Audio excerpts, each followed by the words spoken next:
안녕하세요, 심영환입니다. 다시 교복을 입었습니다. 이 옆에 계신 분은 요시카타 베키 씨라고 심리학자시면서 어떤 그 한일 간의 어떤 우호와 어떤 그런 거를 위해 노력하는 저널리스트이기도 하고, 그러니까 한국과 일본, 또 일본에 대한 좀 새로운 이야기들 뭐 이런 것들 많이 알고 계셔서 오늘 모셨고, 너무 심각한 얘기를 하려고 하진 않습니다. 특히 한일 간의 문제는 너무 심각한 게 많기 때문에. 형, 근데 방금 전에 재밌는 얘기를 했어요. 그 얘기부터 합시다. 사쿠라이 마코토, 일본의 어떤 구구파 멤버? 뭐라고 봐야 돼요? 원래 그 혐한이라는 게 인터넷상에서 시작한 거잖아. 네네. 근데 그러다가 이 사쿠라이 마코토는 대표적으로 그 사람들을 뭐 조직화하고, 그러니까 실제 행동에 나선 대표적인 인물이라고 봐요. 혐한 어떤 활동에 제일 한국인들이 뭔가 특권을 가지고 있다라는 좀 이상한 주장을 하면서 제트케. 그렇지. 그 제트케를 만드는 사람이잖아. 제트케를 만든 사람이에요? 그렇지. 제트케 우트머리지. 2010년대 중반 정도까지는 어느 정도 그래도 인터넷상에서는 뭐 활발하게 활동했었는데 최근 몇 년 좀 잠잠한 거야. 그러니까 그 얘기가 너무 궁금하더라고. 그 야스다 코이치 씨라고 굉장히 이런 그 혐한 문제 완전 전문가 저널리스트가 있어. 오랜만에 만나가지고 생각해보니까 사쿠라이 마코토 요즘 뭐 하고 있어? 이름이 잘 안 들리는데. 자기들끼리 이제 궁금하구나. 야, 요즘 걔 뭐하냐? 막 그랬더니 이게 좀 충격적인 얘기가 있다고 그래서 알려줬는데 그러니까 지금부터 하는 얘기는 일단 팩트야. 뭔가 문제가 생겨가지고 그러니까 사쿠라이 마코토가 그렇게 소수지만 열렬했던 그 지지자들의 그 신뢰를 잃었다는 거야. 왜 갑자기? 또 얘기 들어보니까 요직에 굉장히 젊은 고등학교 졸업할까 말까 하는 젊은 애를 고등학교 졸업할까 말까? 10대야? 진짜? 안 찐 거야. 근데 조직에 요직에다가 고딩을 안 쳤다? 주변에 알만한 사람은 다 알았나 봐요. 뭐냐면 사쿠라이 마코토가 그러니까 남자를 좋아하는 데다가 게다가 어린 남자를 좋아하는. 근데 아무튼 나중에는 또 그 젊은 남자 쪽이 사쿠라이 마코토한테 뭐 이혼당했다. 사쿠라이 마코토를 비판하는 사람들은 인권파잖아, 기본적으로. 그러니까 걔가 인종차별, 그러니까 한국인 차별을 하니까. 근데 이게 사쿠라이 마코토를 공격하기에는 그 주제가 너무 좀 그런 거야. 그러네. 그런데 더욱더 이 사태가 심각해진 건 뭐냐면 이걸로 끝이 아니에요? 끝이 아니야. 뭐야? 이거 갑자기 그것이 알고 싶다 분위기야. 그 젊은 남자애가 갑자기 정반대 일본의 국자 조직에다가 가입을 해가지고. 뭐야? 여튼 중요한 사실은 그 혐한의 주도자이자 어떤 그 나름 정당 극우 정당 운동 하려 했던 친구가 알고 보니까 소아성애 플러스 있죠, 어떤 그 동성애자였는데 그 젊은 동성애 친구가 그 친구가 나 학대당했다 하고 고소하고 싸움이 난 다음에 지금은 극우에서 극자단체로 들어갔다. 야, 이게 얘기가 뭐야, 이게 왜 이래? 근데 사실 내가 이제 저번에 우리 만났잖아요. 사실 형이 얘기하면서 너무 궁금했던 게 나한테 그런 얘기를 했어. 일본의 지금 혐한이 망했다. 방금 얘기했던 거는 미미한 거잖아. 이것 때문에 일본의 어떤 극우나 혐한 현상이 사라진 건 아닌 거죠. 혐한 극우 뭐 이렇게 얘기하는 것 중에서도 사쿠라이 마코토는 막무가내로 행동하니까 눈에 띄는 거지. 사실 그거를 지지하는 사람 얼마나 있을까 하면 아무래도 조금 이상한 사람들이 그렇죠. 그러니까 현실 정치에 대한 영향력이라고 봤을 때는 아베 신조 뭐 들어가셨지만 하여튼 그 사람 같은 경우에도 굉장히 좀 우쪽에서 속하는 사람이긴 했잖아. 그 사람들은 어떻게 되는가? 구심력이 없어지니까 약간 좀 뭐랄까 자민당 내에서 좀 녹아서 희석되면서 그래도 존재를 하고 있는 막 그런 조직이 된 거지. 그럼 아베가 수장이었는데 아베가 죽으면서 일본의 어떤 보수 세력이 어느 정도는 좀 지금 위기라는 거예요? 그렇게 볼 수도 있지. 왜냐하면 아베라는 사람이 굉장히 아이콘이었으니까. 근데 어쨌든 그 사람 있기 때문에 좀 결집된 게 있었던 거야. 아베 근데 그런데 저기 정상적인 과정으로 운대한 것도 아니고 갑자기 그쪽 입장에서 보면 암살 당한 거잖아. 그러니까 어떻게 해야 될지 모르는 거야. 공황 상태지. 근데 그래가지고 1년 지나도 무슨 그 아베 수상의 유지를 무슨 김일성 죽은 다음에 그런 거야? 야, 실제로 그딴 소리를 하고 있는 거야, 그 사람들. 유훈 통치 말이야. 그러니까 그 전침에도 불구하고. 근데 그런 분위기 가지고 후계자가 결정이 되지 않은 상태가 계속, 그러니까 그 자민당 내부에 그 파벌 정치라는 게 있잖아. 당내 최대 그 파벌로 선지한테 있었던 그 아베파의 후계자가 결정이 되지 않는 거야. 왜냐면 그 대신할 만한 사람이 없는 거야. 궁금한 게 한국 사람들 입장에서 어쨌든 그냥 자민당 하면 그냥 보수파. 그래서 자민당의 절반은 극우파. 약간 이건 이제 일반적 인식을 얘기하는 거예요. 근데 이제 그렇게 대충 알고 있고 우리 입장에서 이제 한일 관계 충돌되는 거 위주로만 기억을 하니까 그게 좀 더 강하긴 한데 일본 내에서 그럼 자민당은 뭐야? 되게 파벌 정치란 말도 들어봤고 워낙 자민당 하나가 등치가 크고 그 안에 여러 계파가 있다 얘기하는데 뭐 그 계파라는 게 뭐예요? 그 안에서 뭐 진보 보수 뭐 막 뭐 이렇게 갈리는 거예요? 뭐 친미 자주 막 어때요? 자민당은 여러 가지 아젠다들이 있는데 자민당의 아젠다 중 하나가 자 개헌 같은 거 있잖아. 개헌. 헌법 개정 같은 건 자민당의 원래 그 당규에 있는 부분이기 때문에 예. 그러니까 원래 그거 당규에 있어요. 단계 있어. 그런데 내가 봤을 때 가장 큰 아이덴티티는 그냥 권력을 계속 유지하는 것이 가장 큰 부분인 거야. 그러니까 강한 거고. 왜냐면 허무해지는데요. 아니 왜냐면 좀 다른 생각이 있어도 권력을 지키기 위한 부분에서는 단결을 할 수 있잖아. 그러니까 일단 대립적인 생각은 있을 수는 있는데 그래도 정권을 이루는 거는 정말 이거는 안 되는 것이다라는 게 아무래도 형 말에 의미가 있네. 그러니까 자민당 내에 개파도 있는 것도 사실이고 파벌도 있는 것도 사실이지만 어쨌든 자민당의 최고의 목표는 계속 권력을 유지한다. 그 앞에서는 양보하지 않는다. 그렇지. 이게 되게 강한 주제네요. 그러니까 나 옛날에 좀 이상했던 게 예를 들면 뭐 좀 옛날 얘기긴 하지만 뭐 낙하손해 이런 사람이 있었을 때는 굉장히 좀 이렇게 그분이 굉장히 보수적이지만 뭐 좀 아시아의 어떤 그런 연대와 평화 이런 얘기 많이 했던 걸로 기억하고 그 고이즈미 때는 막 거기 신사 참배 가는데도 뭐 또 어떤 개혁금 막 들이받고 이런 걸 보고 하니까 나 이 정당 이해가 안 됐거든. 뭔 정당이야. 그리고 막 나와 있는 책을 읽어봐도 개파가 있다고 하는데 도무지 이놈의 당의 정체성이 뭔지 잘 모르겠다. 그러니까 지금의 자민당이 자민당 천재 이꼴 일본에 정리가 됐는데 그치. 구조상. 근데 어쨌든 이 천재의 권력이 집중되는 구조가 강화된 건 사실이고 그리고 전반적으로 좀 의경화됐다고밖에 볼 수 없는 부분은 사실인데. 최근의 현상이. 근데 어쨌든 자민당 이꼴 우파라고 보는 시각은 조금 그래도 좀 다를 수도 있다는 생각을 좀 나는 그렇게 생각해. 한국은 그래도 국회의원 되고 싶어하는 사람들이 굉장히 많은 것 같은데. 한국은 이제 일단 뭐가 뜨면 다들 정치를 해보고 싶어하기도 하고. 일본은 사실 정치인이 되고 정치하라고 연락도 싶다라는 사람이 그렇게 많지는 않아 사실. 정치를 하고 싶은 사람이. 근데 그럼에도 불구하고 내가 뭔가 하겠다고 정치를 지망하잖아. 그런데 현실이 자민당에서 당선돼야지 실제로 정책 같은 거 만들고 뭐 이렇게 할 수 있는데. 그렇죠. 그러니까 야당에 들어가면은 사실 자민당 비판하는 거 말고 할 수 있는 게 뭐가 있겠어? 뭐 이렇게 되니까 그래서 자민당을 선택하고. 근데 일단 자민당에 들어가니까 또 거기서 완전히 그 개파의 논리에 빠져버리고. 그렇지. 그렇게 되는 거. 순환이구나. 형 근데 어쨌든 아베가 죽은 다음에 일본은 그래도 좀 어떤 좀 보수적인 사람들의 세력이 좀 약해진 건 한일 관계에 좀 도움 되는 거 아니에요? 군사 정권이었을 때는 자민당은 굉장한 진한 정당이었어요. 굉장한 뭐? 친한. 친한. 한국과 가까운. 그렇지. 우리나라 군사 정권 때는 또 자민당이 우리나라의 친한이었다고? 그렇지. 뭐에 왜? 그 일본의 전통적인 우파들의 생각은 굉장히 한국한테 미안한 마음을 가지고 있었어. 진짜?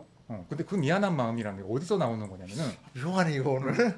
우리가 전쟁을 지면서 그거에 그 비해가 우리가 혹시 당해야 됐을 수 있었던 그 나라의 분단이라든가 이런 게 한국이 당하게 됐다. 이것이 그렇게 대놓고 말하는 사람들은 없었지만 일본의 보수 정치인들 머릿속에는 굉장히 강하게 각인돼 있었던 부분. 어떻게 보면 이제 한국인들이 좀 기대하는 사죄와 반성 이런 게 아니라 그래도 우리가 옛날에 이렇게 품었던 나라인데 이제 일본이 전쟁에서 패망하면서 떠나게 되면서 한국이 좀 고생을 많이 했다에 대한 미안함이 있었다. 그렇지. 우와 이거 되게 특이하다. 이래서 형을 부른 거야. 이런 얘기를 누가 해주겠어? 더 놀라운 얘기를 했지. 지금 이것도 놀라운데요. 우리가 만약 전쟁에 이겼으면은 정말 그 아시아의 거대한 그 성공적인 나라를 만들고 그러니까 나중에 한국이 독립하게 되더라도 어쨌든 처음부터 시작부터 그러니까 2차 세계대전 끝나도 한국인이 풍요로운 생활을 할 수 있었고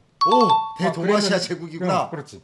그런데 우리가 전쟁에 지면서 뭐 우리도 뭐 피해를 받았지만 어쨌든 근데 결과적으로 우리가 같이 싸웠던 한국이 훨씬 좀 분단도 당하고 뭐 이러니까 미안한 거. 전쟁도 일어나고. 그렇지 전쟁도 일어나고. 저 공산주의 세력 저것들 우리가 눌러주지도 못하고. 그때 가장 중요한 거는 냉정 체계 속에서 어떻게 살아남을지 그 안에서의 번영 뭐 이런 거잖아요. 근데 그런데 보니까 한국이 이 냉정 구조 속에서 우리의 그 저기 뭐야 그 방파제가 돼버린 거잖아요. 우리가 다 맞잖아. 근데 대놓고 뭐 전두환 씨 같은 경우에는 자민당 때 우리 방파제 하고 있으니까 돈 달라고 맞아, 그렇게 얘기한 거. 책 봤어. 근데, 50억 달러 내놓으라고. 그러니까 실제로 낸 거잖아. 그러니까 그 논리가 못 끼는 거는 그런 시각이 있었으니까 못 끼는 거지. 그러면 김대중 대통령이 뭐 거의 일본에서 활동하는 것도 약간 그런 책임의식도 있어서 그랬던 건가? 관련이 있어. 일본의 지식인이라든가 좌파 사람들은 대한민국을 엄청나게 싫어했지. 일본의 또 사회당, 뭐 공산당 이런 친구들 또 남한을 싫어했다고? 남한 싫어했지. 우리가 뭘 잘못했는데? 왜 싫어한 거야? 군사 정권이니까. 새로운 제국주의인 미국의 밑에서 다시 전쟁할 수 있는 나라가 돼가고 있다 이렇게 하는데 한국은 처음부터 미국 밑에서 베트남 전쟁 파병하고 막. 하여튼 뭐 그런 거잖아요. 근데 하여튼 그러니까 김대중 씨를 치원하는 거는 일본이 지식인으로서는 당연한 것이었던 거예요. 굉장히 다 연결됐지. 그러니까 아베도 자기 가문을 거슬러 올라가면은 친한파 가게지. 그런 의미에서 친한파. 진짜 좀 삐뚤어진 그 으빠라나 이런 사람 있잖아. 그러니까 좀 약간 음모론에 빠진 사람들이. 아까 말한 혐한 이러는 친구들. 그런 사람들 중에서는 아베도 겉으로 보기에는 으빠처럼 하는데 실제는 으빠가 아니라 친한파이기 때문에 언제든지 우리를 배신할 수 있다. 이런 이상한 논리를 하는 사람들도 있었고 그런 얘기들이 많이 있어. 아베가 약간 좀 공부를 못했던 사람으로 유명한 사람이잖아. 그 얘기 많이 하더라고요.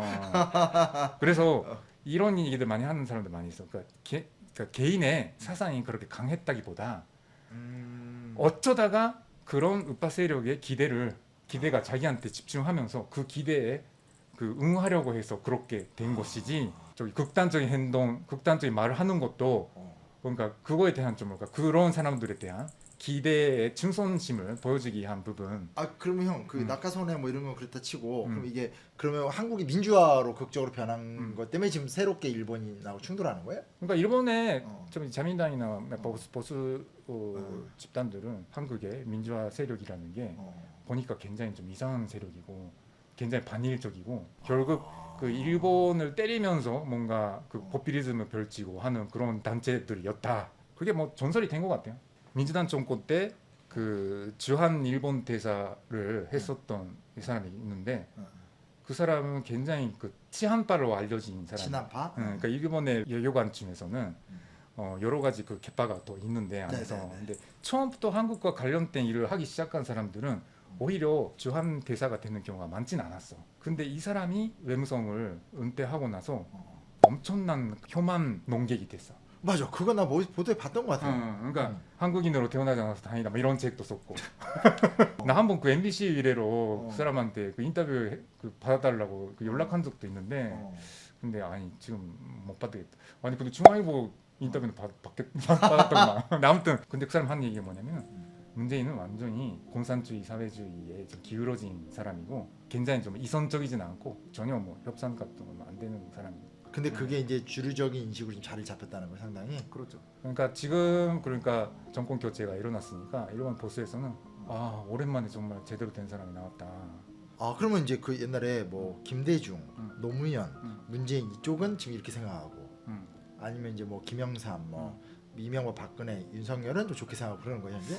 근데 일본에서는 그렇게 완전히 그러니까 전단별로 나눠서 생각한다기보다 좀 힘들죠. 그냥 그렇게까지는 생각하지 않지. 그러니까 한국 모든 게 다 뭐 두 개로 나눠서 이렇게 생각하는데 미칠 것 같아 진짜. 김대중 대통령은 기본적으로 일본에서는 굉장히 평가가 좋아요. 전반적으로. 전반적으로. 워낙 이게 또 김영삼 대통령 어떻습니까? 김영삼은 좀 미묘한. 비슷하구나 우리나라. 그럼 반대로 일본에 이제 그동안 이제 그 과거 한국을 싫어했었던 일본의 진보 진영은 거꾸로 또 이제 한국의 민주화를 막 되게 좋아하거나 좀 환상을 갖고 있거나 뭐 이런 것도 있는 거예요? 지금 일단 일본의 그러니까 진보 해당하는 좌파가 굉장히 힘이 약해졌어요. 그러니까 갈수록 약해져. 지금도 진행 중. 일단 사회당 뭐 이런 거는 이제 90년대 때 망했잖아요. 없었죠. 민주당 원래 민주당도 그렇게 진보적이진 않은 걸로 알고 있는데 그래도 민주당도 지금 망했잖아요. 일본의 좀 자민당의 대항마는 어디예요? 일단은 네. 면목상으로는 민주당의 후계 정당 두 개가 있는데 그 중에 하나의 입본민주당이 입헌민주당. 일단 뭐 오포지션 그러니까 대응 세력으로 대한 세력으로 네네네. 일단 볼 수는 있는데 네네. 너무 약해져가지고 아, 갈수록 그 세력도 그 직소가 돼가지고 진짜. 오히려 지금 잘 나가는 정당은 그 유신회 유신이네 하면 이름부터 약간 뭐가 좀 극우적인 느낌이 나요. 냄새가 나. 냄새가 나요. 실제로 그렇지. 그러니까 어. 이 유신회라는 거는 처음에는 지역 정당이었어. 그러니까 오사카 지역에서 그 오사카에서의 압도적인 인기. 오사카에서는 자민당은 못 이겨. 아, 그 정도로? 유신은 저기 개혁 보수 같은 느낌. 애매한 거지. 그러니까 분명히 더 보수적인데 결정적인 부분 측면에서는 자민당의 보완 세력처럼 행동도 하고. 그러니까 그게 진보라고 절대로 볼 수가 없고. 그러네. 지금은 그러니까 전혀 없어. 원래 좀 되게 재밌게 얘기해 보려고 하다 되게 심각해져서 뜻대로 안 가고 있습니다. 오이대건 지금 형 저번에 나 만났을 때 혐한이 없어졌다. 한류 때문에 혐한이 없었다. 뭐 이런 얘기도 막 해주잖아요. 그건 뭐예요? 그러니까 그 한류 붐이라는 게 아. 그러니까 지금 4차 한류 붐이 2020년부터 시작했다 뭐 이렇게 얘기를 하는 4차 한류봉? 4차. 그러니까 한류 붐이 그러니까 1차 한류 붐이 시작하고 나서 지금 20년 정도가 된 거야. 2000년대 초반부터 한류가 시작이 됐구나. 2차 한류 붐 때는 네. 좀 약간 좀 나이 많으신 특히 여성분들 아, 배용준 그렇지. 겨울연가. 어. 나도 바람머리 했었는데. 지금은 그러니까 3차가 일단 20대 정도로 중심으로 한 케이팝 K-팝. 게다가 형 2차는 케이팝 뭐? 2차는 뭐야? 2차도 케이팝이었는데 2차는 그러니까 뭐랄까 그러니까 매니아적이었어요? 사실 2차 케이팝 때는 한국의 연예인들도 일본에서 인기를 얻기 위해서 일본어도 노래 부르고 일본 취향에 걔 맞춰서 했던 부분이 있었어. 아, 보아 막 일본 진출하고 얘기하는구나. 그런데 3차 때는 좀 더 한국적인 걸 그대로 받아들이는 분위기가 20대 안에서 많이 퍼져가지고 한국말 노래 부르고. 그렇지. 그러니까 뭐 그때 이미 BTS가 세계적으로 인기가 나오기 전에 또 일본에는 이미 인기가 있었으니까. 아, 그래요? 그렇지. 그런데 4차가 되면서 4차는 이게 코로나 하에서 일어난 현상이잖아. 그렇구나. 근데 코로나 때 사람들이 밖에 못 나가니까 넷플릭스 같은 걸로 또 한국 많이 보고 막 이러잖아. 그러니까 이 4차가 되면서 좀 더 넓은 세대, 그러니까 세대 상관없이. 근데 게다가 두 세대에 걸쳐서 한류 팬인 거야 이제. 그러니까 엄마 아빠도 한류 좋아하고 애들도 좋아하고 뭐 10대부터 40대까지. 그렇게 된 거야. 근데 지금의 그러니까 20대 한류 좋아하는 애들은 네. 뭐 태어났을 때부터 부모가 한류에 영향 받았었으니까 네이티브 한류 세대. 그러니까 이런 사람들의 시각은 뭐냐면 네. 한국 싫어하는 거는 뭔가 좀 이상한 아저씨들이 뭔가 그러니까 이게 뭐 상대를 할 가치도 없는 이상한 사람들 취급 당하는 거야. 지금도 그러니까 인터넷상에서는 여전히 그 매체 중에서는 뭐 한국을 좀 폄하하는 뭐 그런 기사들이 조회수가 꽤 있는 사이트도 있는데 여전히. 근데 이게 주류 언론은 전혀 아니고 뭐 소수의 거기다가 매달리고 있는 사람들을 위한 뭐 그런 것이 정리해보면 이렇게 되는 건가? 그러니까 전체적으로 봤었을 때 어떤 한동안 굉장히 위기가 됐었던 어떤 혐한 현상은 뭐 아베의 죽음이나 어떤 그 한류의 여파 속에서 많이 위축이 됐고 하지만 정치 쪽은 워낙 이제 좀 보수적인 정치, 그냥 현상 유지적인 그런 정치 세력이 좀 번성하고 있기 때문에 그래서 특별히 바뀌는 건 없고 근데 문화적으로는 또 이렇게 굉장히 친한적인 문화가 많이 형성이 됐다. 그렇죠. 일단 한국에 대한 이미지가 엄청나게 바뀌었지. 그러니까 지금 일본의 젊은 세대들은 그 한국이 뭐 선진국인데다가 그러니까 내가 좋아하는 게 있는 나라니까 내 나라보다 멋진 나라.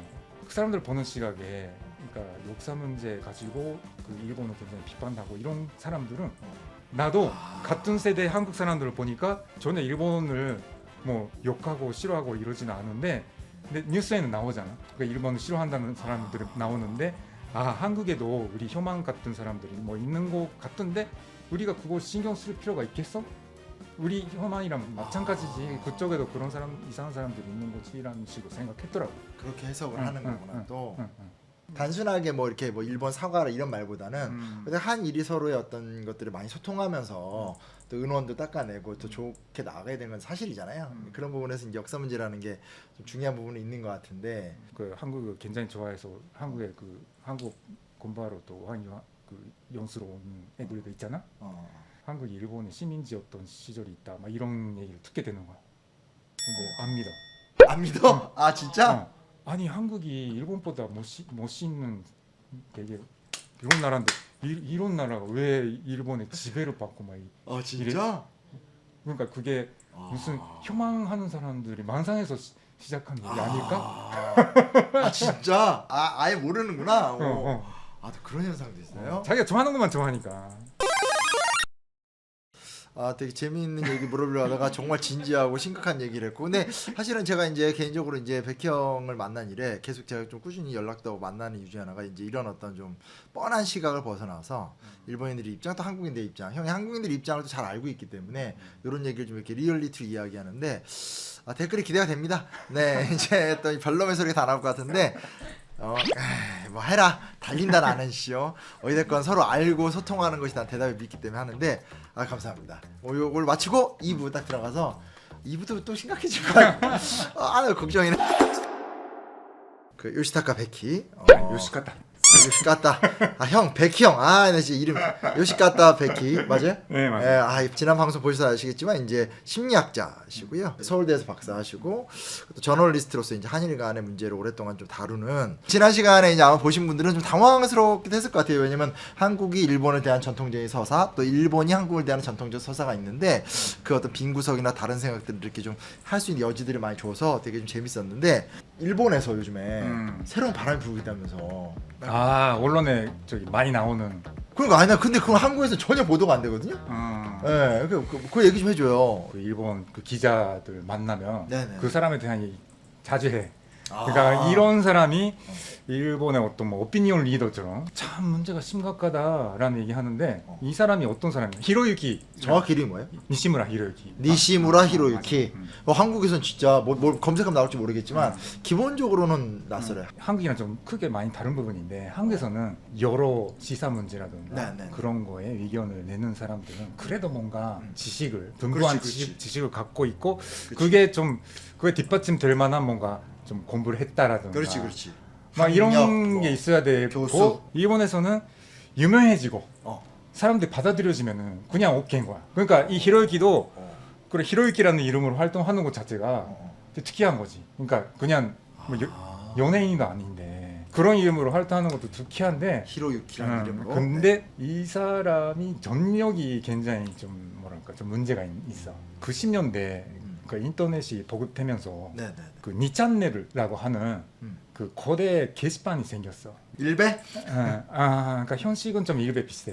네. 그냥 개인이 만든 것이긴 한데 네네. 그 이용자가 엄청나게 늘어나가지고 사실상 일본에서 이용자가 가장 많은 몇 명 안 되는 사이트 중에 하나로 됐어. 그런데 특이한 점은 뭐냐면 모든 게 익명인 거야. 처음부터가 익명으로 누구나 모든 것을 쓸 수 있다라는 걸 전제로 해서 만들어졌고 네. 그리고 관리하는 지침이 어떤 내용이든 간에 일단 삭제를 안 하는 것이야. 문제가 있는 내용이든 간에 뭐든 간에 삭제를 안 한다. 보는 사람이 알아서 판단하세요 라는 것이 그 사이트의 반쯤이었어. 그 사이트는 그러니까 온갖 문제가 많이 생겼어. 근데 별놈의 진짜 감당 안 되는 이야기가 어마어마하게 올라오겠다. 그 제트회 같은 그런 무리도 거기서 사실 처음에 거기에 저기 원료가 있는 거지. 인터넷에 생기는 문제 절반은 거기 사이트에서 생긴 게 아닌가 싶은 정도로 문제가 많은 사이트였는데 거기를 만든 사람인 거야 히로유키가. 그럼 좋은 사람이 아닌데 우리나라로 말하면 아주 러프하게 얘기하면 일베의 창시자 뭐 이런 사람이네. 최근에는 계속 일단 프랑스에서 살고 있는 걸로 알고 있는데 나이가 몇 살이에요? 지금? 나이는 40점 되는 정도인가. 40밖에 안 됐어요?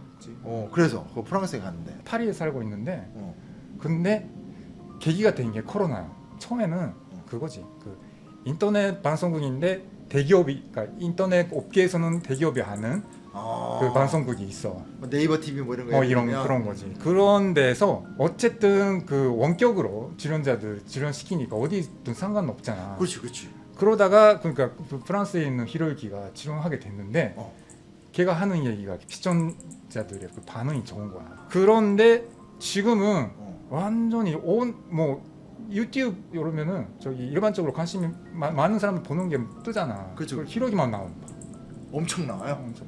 일본 경제신문이랑 TV 도쿄가 시험적으로 시작한 유튜브 채널이 있는데, 그러니까 두 개 다 주류 언론이잖아. 그죠, 그죠. 근데 거기에 주류 진행자가 그 히로유키였고, 아, 진행자. 젊은 사람들이 굉장히 좀 열광하는 것 같아. 그럼 뭐 이준석, 장해찬 이런 사람 비슷한 거예요? 우리나라로 말하면? 그런 면도 있고 훨씬 또 지나친 사람이지 사실. 옛날의 전통적인 문법의 극우파라기보다는 굉장히 좀 현재적이면서 극단적 발언도 일삼고 쿨하다는 말을 하면서 실제로 막 이것저것 비난하고 희롱하고 그런데 이게 인기가 좋다. 누구한테 인기가 좋은 거예요? 그래도 20, 30대가 아닐까 싶은데. 젊은 친구들한테? 그래도 40대도 많이 보는 것 같아. 40대도? 그럼 이 현상 어떻게 봐야 돼? 이거 좀 중요한 것 같은데? 약간 이런 게 있어요. 그 일본의 그 언론이라는 게 한국에 비해서는 약간 좀 그러니까 고풍스럽다고 해야 되나? 고풍스럽다. 주류 언론은 처음에는 검증되지 않은 사람들 잘 안 써. 안 쓰고 막 이런 거 있는데, 근데 젊은 사람들 보기에는 똑똑한, 그러니까 이런 사람들 자체가 그 기득권으로 보이는 거지. 기존의 언론이나 기존의 정치인, 기득권. 기존의 농객 자체가 기득권이다. 근데 이 히로유키 걔는 완전 새로운 애구나. 지식인 사회에 대한 어떤 날선 비판이구나 이게. 그렇지. 그러니까 지식인은 그런 에코시스템이 있는 거지. 그 사람들 에코시스템. 다 그러니까 지식인이 그 주류 언론이 있고, 그렇지. 이상한 그 좌파 정당 이런 게 다 연결이 돼 있고, 진보는 허이고 그런 이상한 카르텔이 있는 거야. 카르텔.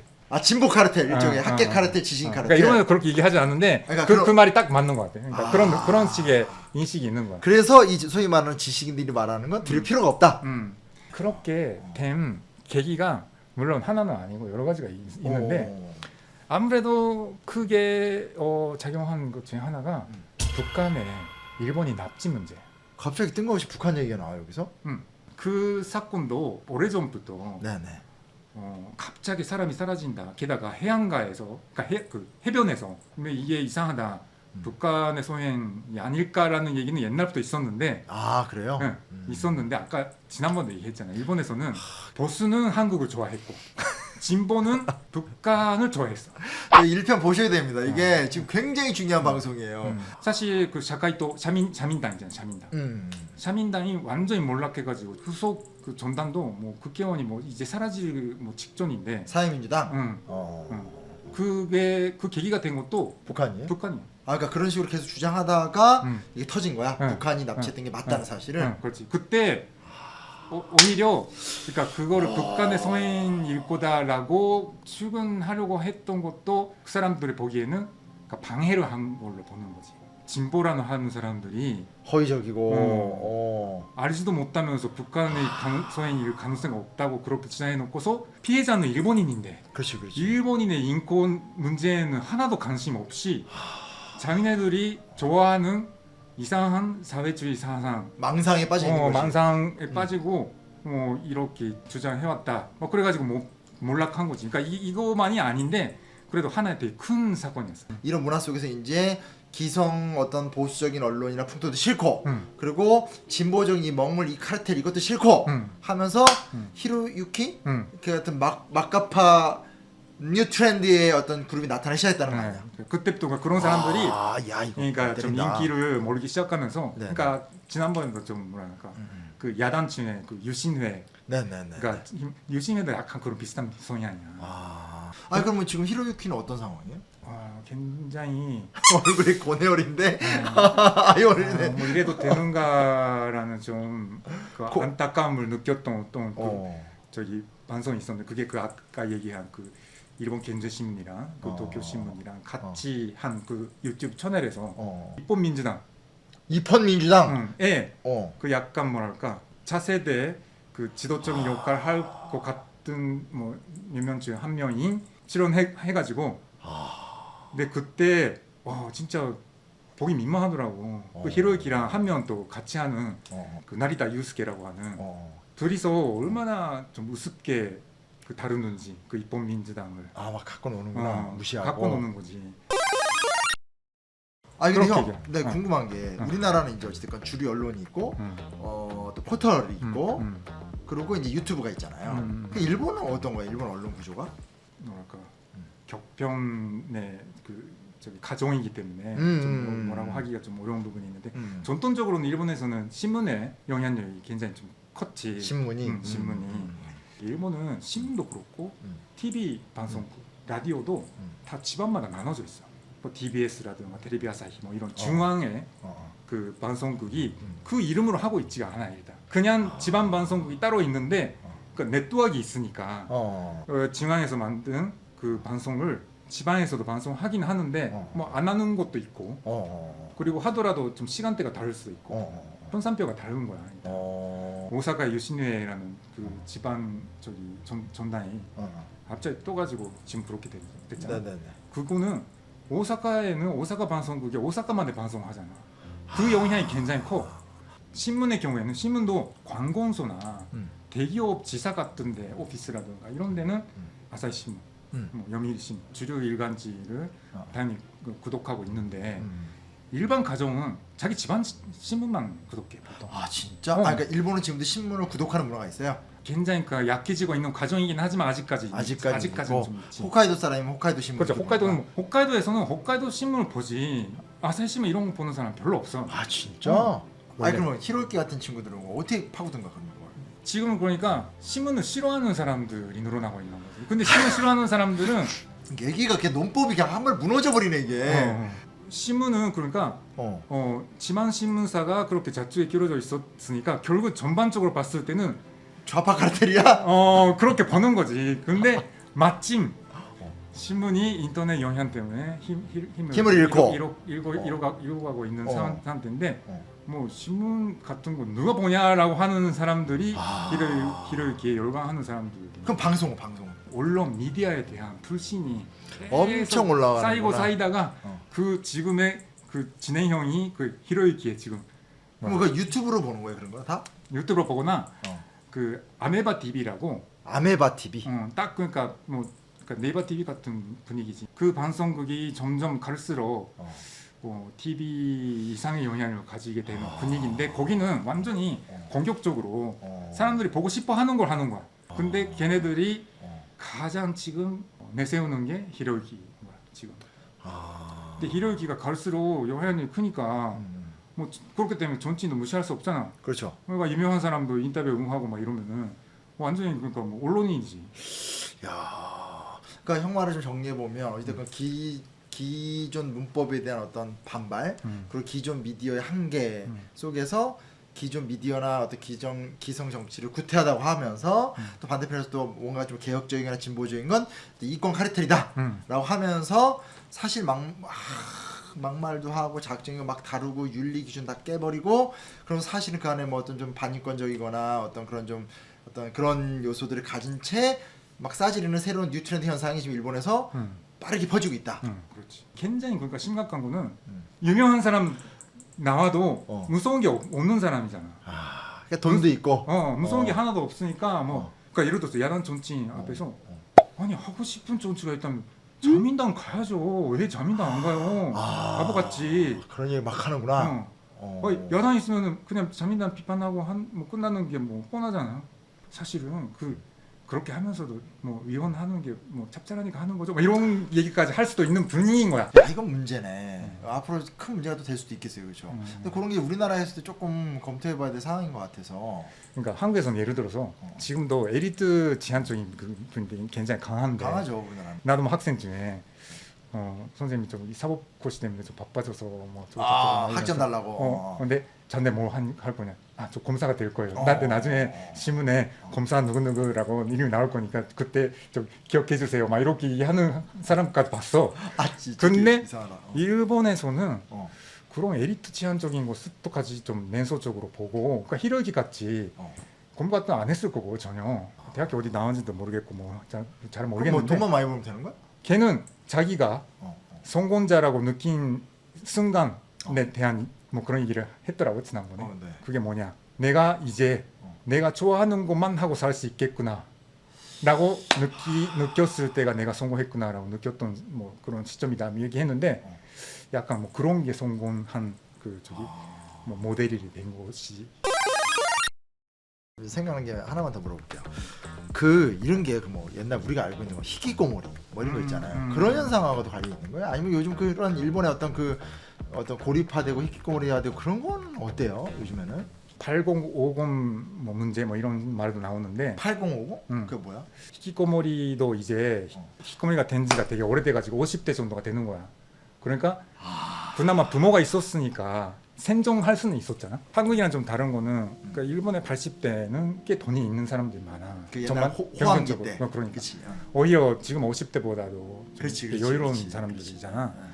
그러니까 부모가 살아 있을 때는 연금도 꽤 나오니까. 그러니까 일하지 않은 50대의 아들 같은 걸 좀 부양할 수도 있었고 막 이랬는데 근데 이제 슬슬 그 사람들이 돌아가실 나이가 됐잖아요. 그러면 지금 50대까지 히키코모리 했던 사람들이 앞으로 어떻게 되는 거지? 그 사람들 그 무경력자인 거죠? 그냥 그렇지. 진짜 집에서 지내거나 오타쿠처럼 생활하거나 아니면 그냥 아예 일 안 하고 이런 사람들 얘기하는 거죠? 코로나 이전에 이런 사건들이 좀 연속적으로 일어난 적이 있었어. 고령자 중에 행적이 불명한 사람이 행방불명. 응. 어. 그러니까 어디 있는지도 모르는 어. 사람들이 있다라는 게 밝혀져가지고 근데 알고 보니까 죽었는데 아들이 유해를 그냥 집에다가 숨겨놓고 안 죽은 것처럼 그러면은 계속 그 연금이 나오잖아. 받으니까. 히키코모리가 지금 몇 명 정도 있냐면은 네. 거의 150만 명에 가깝. 150만 명? 인구의 2% 정도가 되는 게 그러니까 그 해당 연령대. 해당 연령의 2%. 코로나로 다시 좀 늘어난 부분도 있어. 히키코모리가. 그러니까 왜냐면 인간관계에 어려움이 있는 사람들이 있는데 그래도 가끔씩 보는 기회가 있으면은 괜찮아. 그러니까 근데 가끔 좋은 일도 있고 사람 만나니까. 그런데 코로나 때 실제 못 만나는 맞아. 게 몇 년 지나니까 그러니까 안 만나게 되는 거. 그렇지. 그러면은 기회가 없었으니까 실제로 그 원래 있었던 좀 인간관계 좀 해피하고 싶은 그 마음이 그냥 거기서 좀 갇혀버린.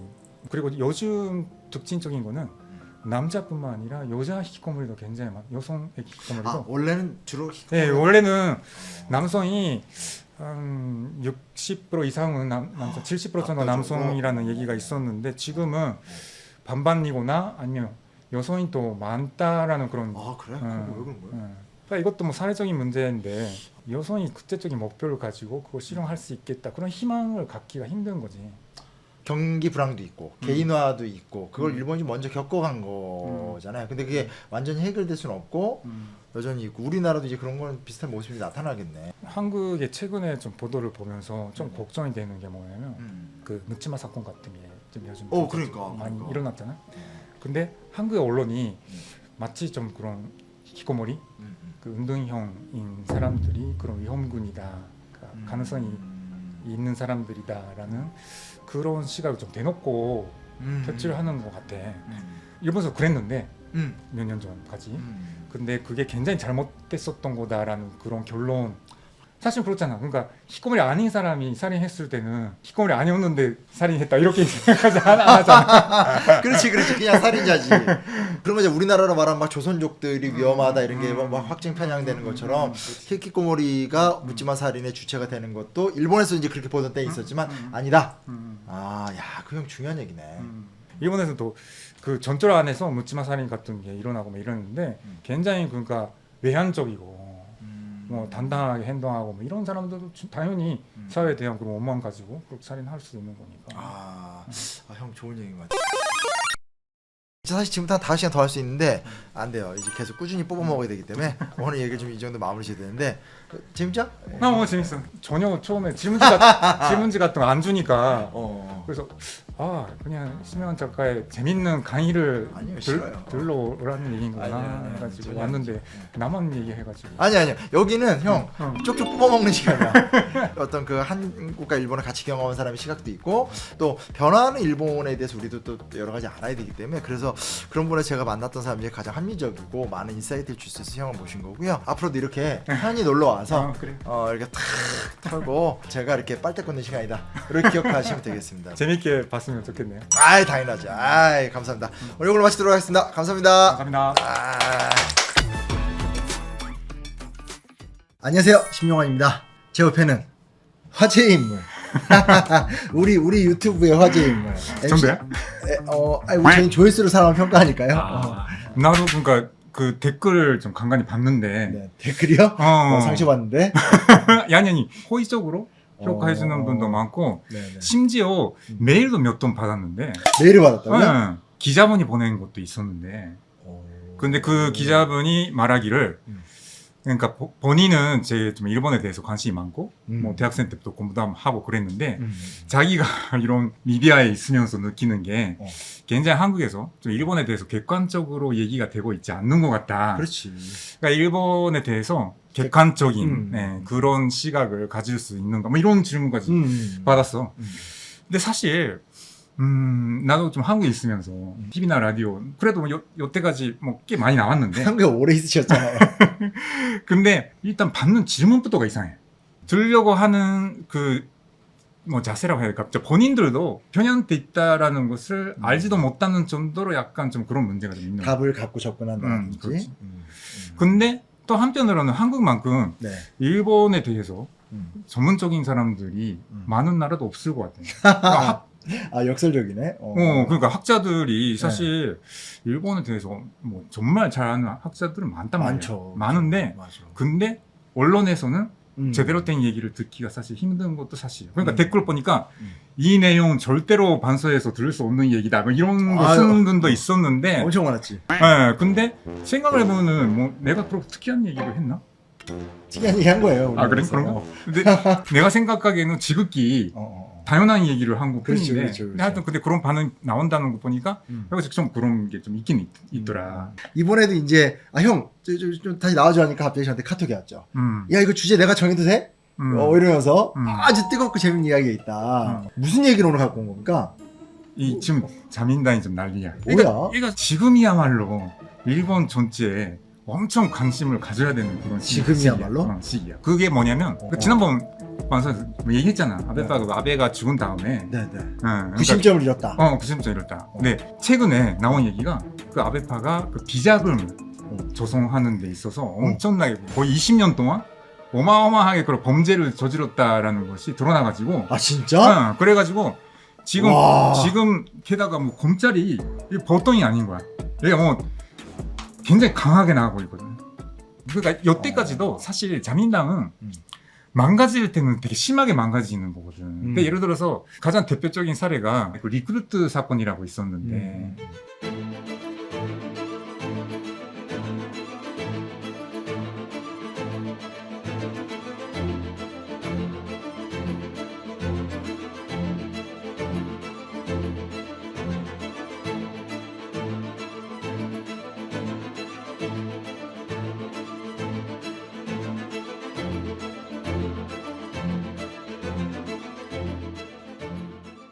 그때는 너무 분명한 거야. 그러니까 엄청나게 성공한 어떤 기업가가 자기가 좀 그룹 회사를 차리면서 아직 그 저기 산장하지 않은 주식을 풀었어. 그냥 산장되면 엄청나게 가격이 뛰잖아. 그렇죠. 그거 알고 있는 상태에서. 근데 그거는 누가 줬는지도 확실하고 그 대가성이 있다는 거는 뭐 너무나도 분명하잖아. 근데 그래가지고 그때 자민당은 엄청나게 민심을 잃어가지고 처음으로 그러니까 정권을 잃게 되는 거지. 근데 하여튼 그 리크루터 사건 이후에 좀 법도 개정해가지고 네네. 그때 어떤 식으로 바뀌었냐면은 일단 돈은 어쨌든 필요하다 정치를 하는 데 있어서 근데 그 돈을 모으는 방식에 문제가 있으니까 하나는 국민의 세금을 국회의원의 그 사람 수에 그 비례해서 분배를 하고 일단 그거를 기본적인 그 전당 활동에 그 자원으로 뭐 사용하라. 네네. 그리고 나머지 부분에 있어서도 그러니까 예를 들어서 개인으로 전체 기부를 모으는 경우에는 기업한테 받을 수는 없다. 그러니까 기업이 기부를 한다면은 그거는 그 전당이거나 아니면은 파벌이 된 파벌. 사실상 그 파벌이라기보다 파벌을 가지고 있는 그 전체 그 단체지. 단체. 일단 돈을 직접 받는 식으로는 굉장히 제한이 있어. 근데 이번에 드러난 사건이 어떤 거냐면은 뭔가 그 파티를 한다는 거지. 그러니까 뭐 후원의 뭐 파티? 그 모임 같은 거. 근데 그때 파티에 참가하기 위한 파티콘이라는 거. 티켓? 그러니까 티켓이.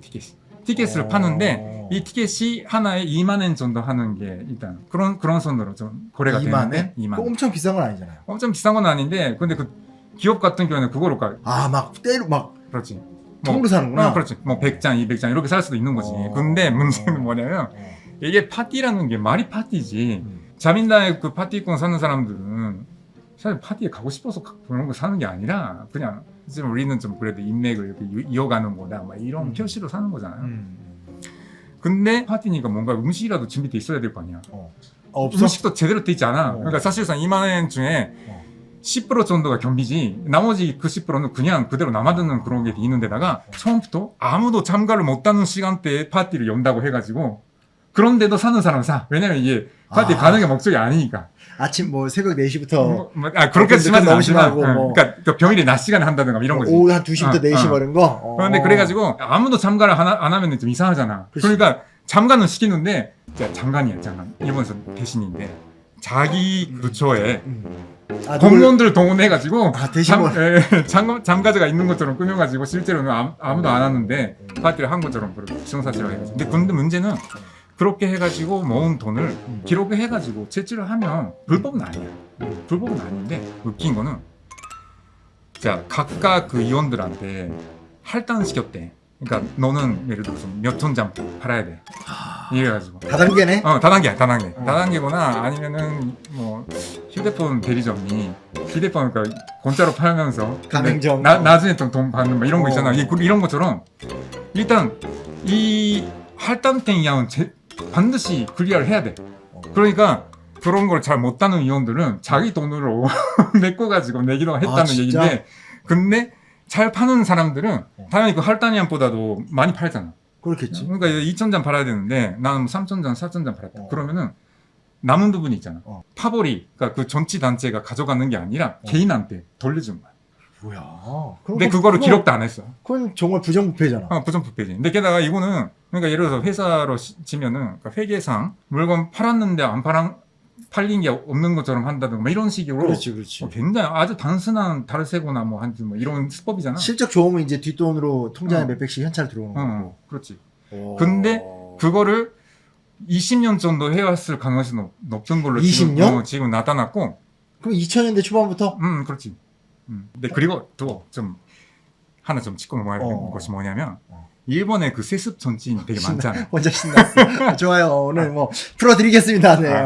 세습 정치인 많죠. 그렇죠. 근데 한국에서 보면 굉장히 이상하잖아. 뭐 예를 들어서 뭐 아베 같은 경우에 3세대인데 어마어마하게 그 권력을 가지고 있고 근데 왜 그런 사람도 단순시키냐 이러잖아. 그렇지. 그러니까 이게 여러 가지 배경이 있지만 하나의 그 배경이 될 수 있는 게 뭐냐면 장인 정신이라는 게 있잖아. 장인 정신. 장인 정신. 근데 그게 예를 들어서 극단적인 얘기는 한데 그 도교대를 졸업했는데 뭔가가 우동집이다.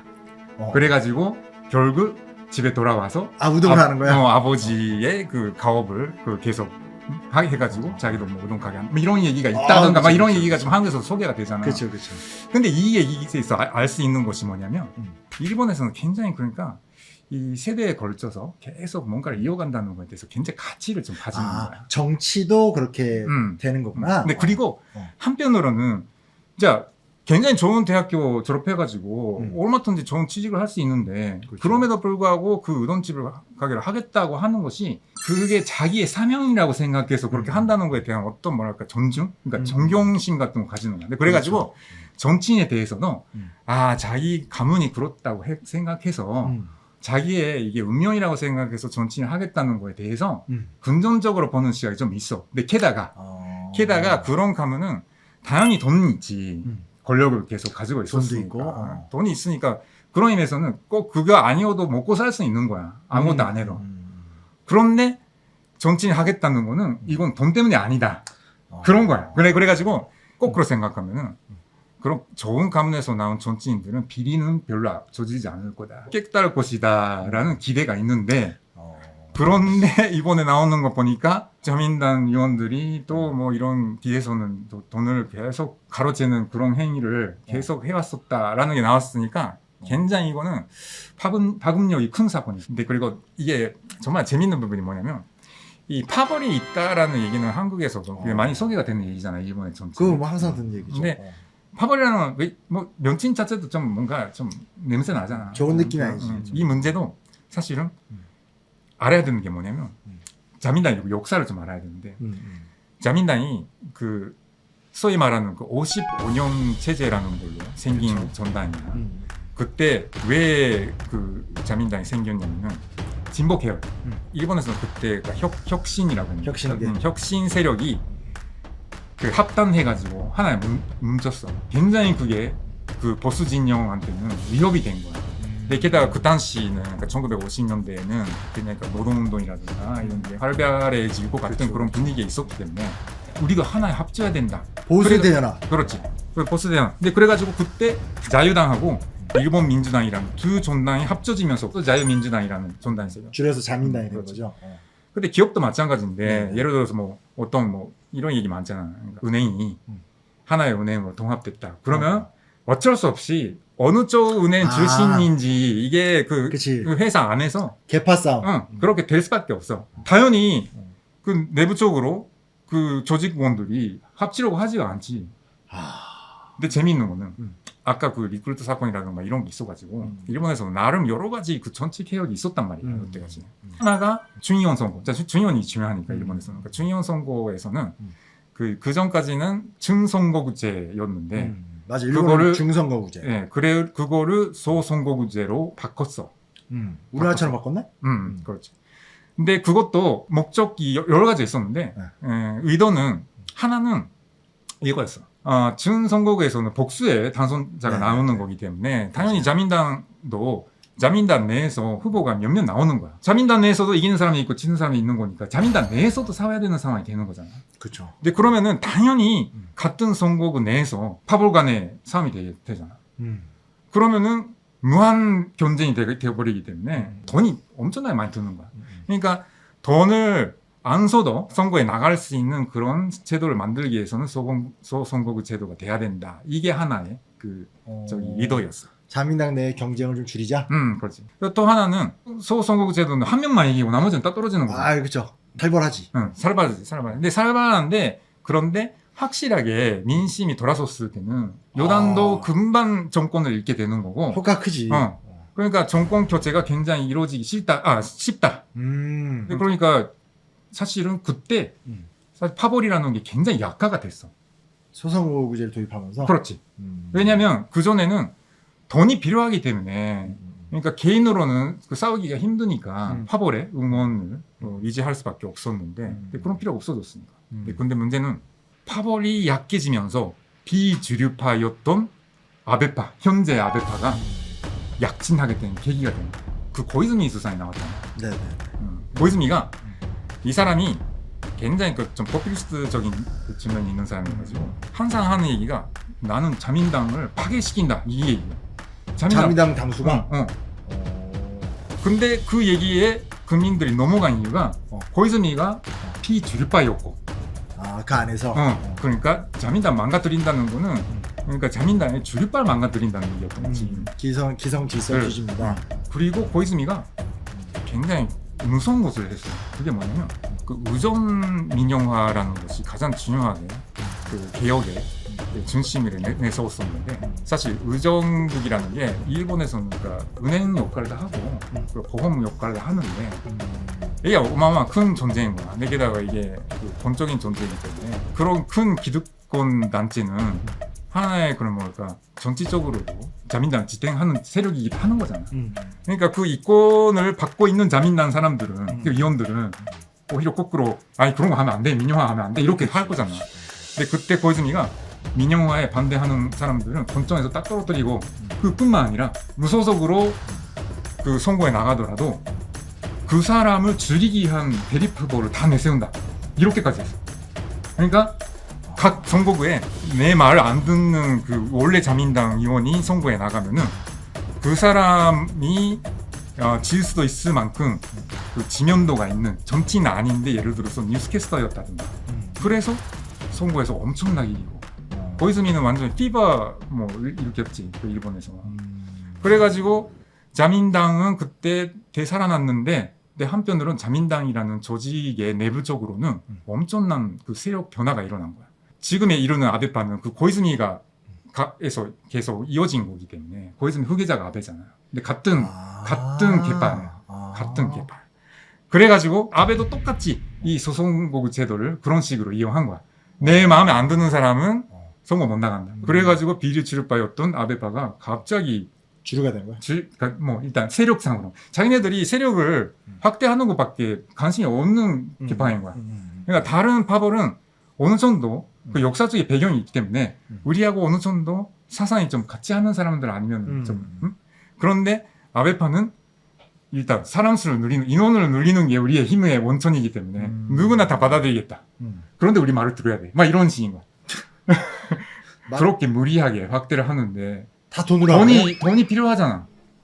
그러니까 지금 예를 들어서 그 아베파에서 문제가 분명히 있을 의원들이 30명을 훌쩍 넘을 걸로 지금 얘기가 30명이 넘는다? 얘기가 돼 있는데 적어도 증거가 확실한 사람들이. 근데 그 층에서 10명 정도? 10명 정도는 그 비리의 액수가 드러난 것만으로도 1000만 원을 넘고 1000만 원이면 얼마예요? 간단하게 얘기하면 일단 1억 정도지 1억 정도. 1인당? 응. 근데 사실 근데 그거는 잡아낸 게 그런 거지. 사실 안 보이는 데서 훨씬 많을 텐데. 큰 사건이구나 이게. 근데 아무튼 근데 검찰이 어디까지 갈 건가? 그러니까 어느 정도 기준으로 갈 건가? 정말 엄격한 기준으로 한다면은 자민당에 선거에 나갈 수 있는 사람이 얼마 남지도 않을 수 있는 그렇게 기대하는 분위기야 뭐, 얼굴이요. 있는 정도인 거야. 본인 사실. 나라 지금 난리가 났는데 이렇게 좋아하세요. 그럼 앞으로 어떻게 될 것 같아요? 이 여파가?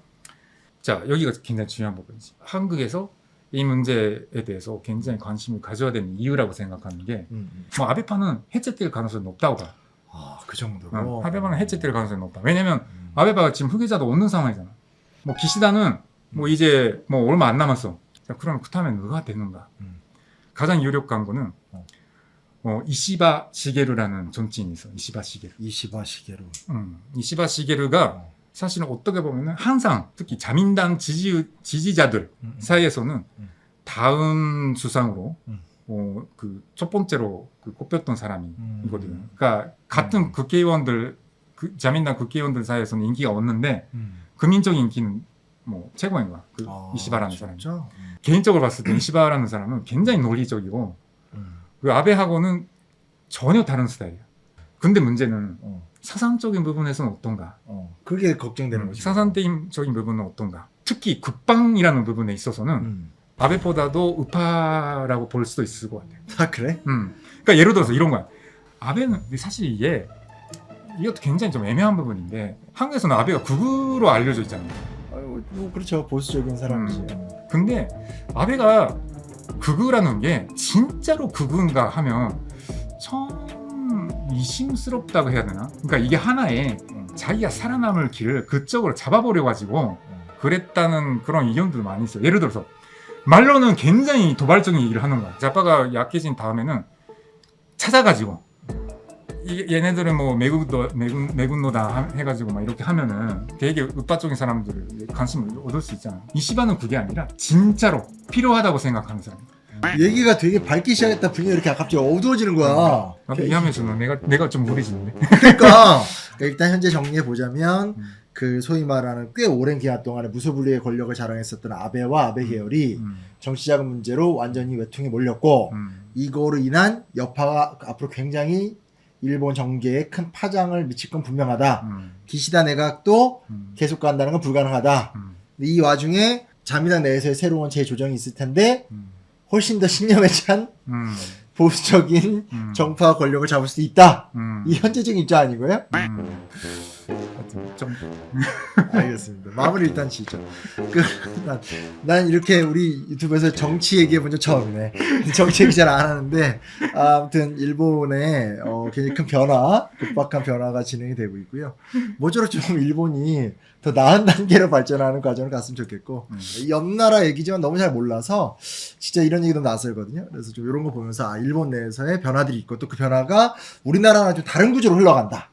이런 것도 우리가 좀 알아두면 좋을 것 같아요. 그러니까 한국은 어찌됐건 뭐 이게 진보냐 보수냐 뭐 이렇게 약간 뭐 민족이냐 뭐 테마가 좀 정확한데 그 틀로 자꾸 일본 역사를 보다 보니까 이렇게 되면 일본도 저렇게 되겠지. 이게 항상 다른 거죠, 그렇죠? 사실 틀은 뭐 완전히 다르다고 봐야 돼. 그렇죠. 그런 얘기를 나중에 또 언제 기회 되면 그 틀에 대한 또 얘기를 나눠보는 또 시간도 가지면 좋을 것 같습니다. 오늘 또 이걸 마치고요.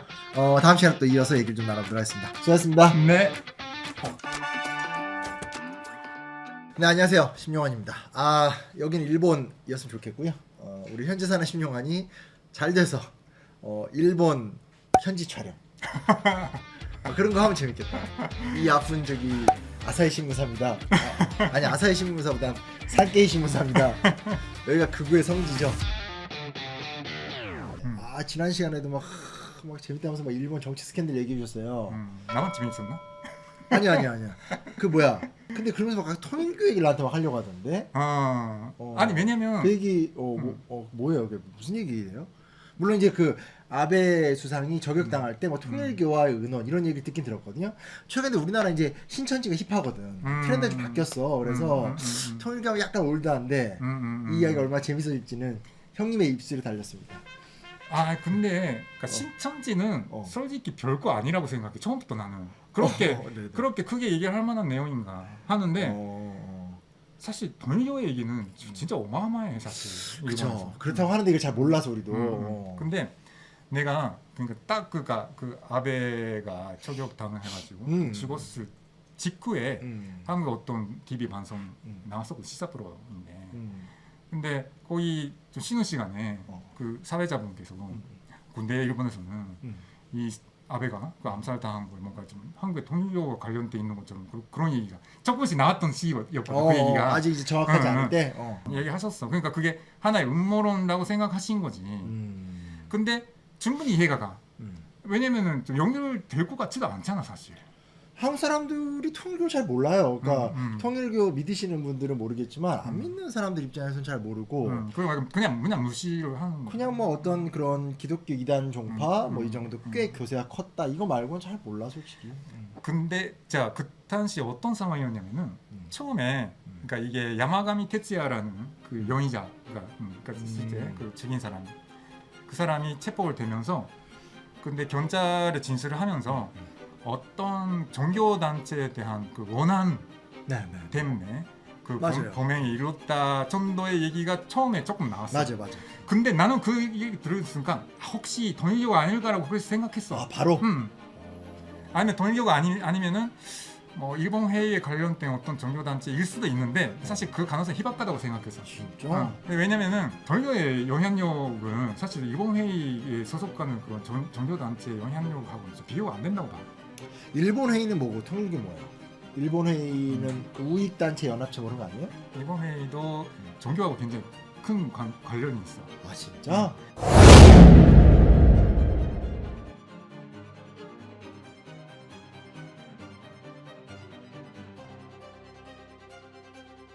왜냐면 그 일본의 그 그러니까 신흥 종교인데 신흥 종교들 중에 역사가 그래도 7, 80년 더 100년 정도 되는 것도 일단 전통 종교는 아니니까 또 하나의 신흥 종교라고 봤을 때 굉장히 뭐랄까 국가 사상이 굉장히 좀 우파적인 사상을 가지고 있는 것들이 많거든요. 근데 그래가지고 일본 회의라는 거는 사실은 그러니까 뜻을 같이 하는 사람들 여러 단체 혼합제이기는 한데 그 층에 차지하는 종교 단체 비율이 굉장히 높다고 봐. 높아 아시죠? 그러니까 일본 회의라는 게 단순하게 아베나 구구파들의 모임이 아니라 굉장히 좀 이렇게 정당, 사회단체, 종교단체가 되게 넓게 보수적인 이슈를 가진 사람들이 모여 있는데 종교단체 비율이 많다.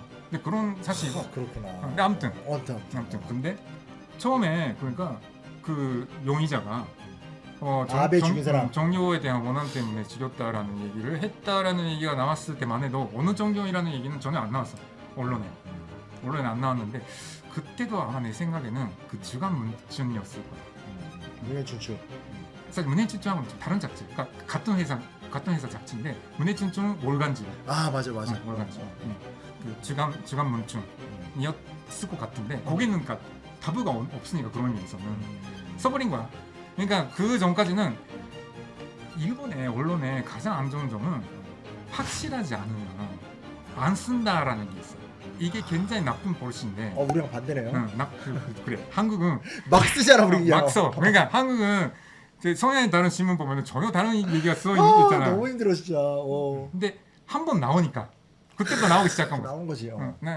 아 이게 동일교였고 막 이런 얘기가 나온 거야. 어. 근데 그러니까 동일교 때문에 가정이 완전히 바탕 나가지고 왜냐면 그 여인이잖아요. 어머니가 빚을 지고서도 그 홍금을 갖다 그렇게 바쳤구나. 그러니까 가정이 완전히 그 망가질 정도로 계속 기부를 그 동일교에 하다가 자식한테도 관심 없는 정도로 완전 빠져가지고 근데 그래서 본인이 대학교도 못 가고 뭐 제대로 지식도 못 따고 계속 그렇게 살다가 이 동일교만은 절대로 용서를 못 한다고 해가지고 처음에는 그 한학자 그 문선영 사모님인데 처음에는 그분을 다 하겠어요. 생각을 하고 있었는데 어렵다. 그러면 누굴 할까 했을 때 딱 그러니까 그 사건의 10개월 전에 아베가 동일교의 관련 단체의 어떤 행사에 그 기조 강연하면서 그리고 그 동일교의 지도자를 엄청나게 그 대단한 인물이다라고 찬사를 보내고 하는 거를 보고서 이런 그 영향력이 있는 정치인이 이러고 있으니까 그러니까 일본에서 이렇게 동일교가 영향력이 있는 곳이다. 뭐 이거는 그러면 아베를 지어야 되겠다. 타겟을 바뀌었구나. 그렇게 일어난 거거든. 근데 되게 웃겼던 거는 이 사건이 터지고 난 다음에 그리고 또 이게 원인이 좀 동일교와 좀 관련이 있다라는 것이 알려지고 난 다음에도 처음에는 자민당에서 이건 테러니까 아무리 그래도 테러니까 그렇죠.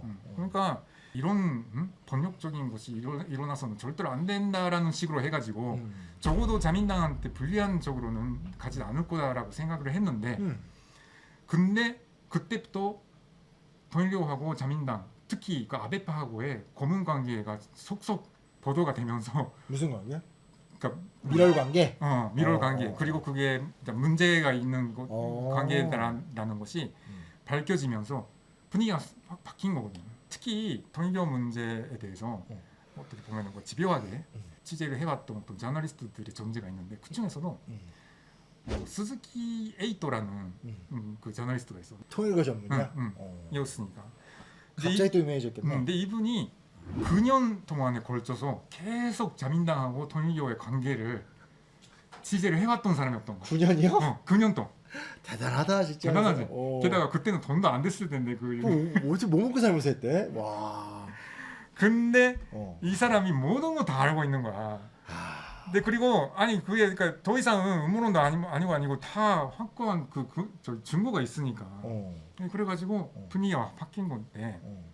자, 나도 사실 그 동일교하고 자민당의 관계는 잘 알고 있었지. 그러니까 예를 들어서 아베는 그 3대에 걸쳐서 동일교와의 관계가 되게 깊은 사람인데 진짜 기시노부스케 때부터?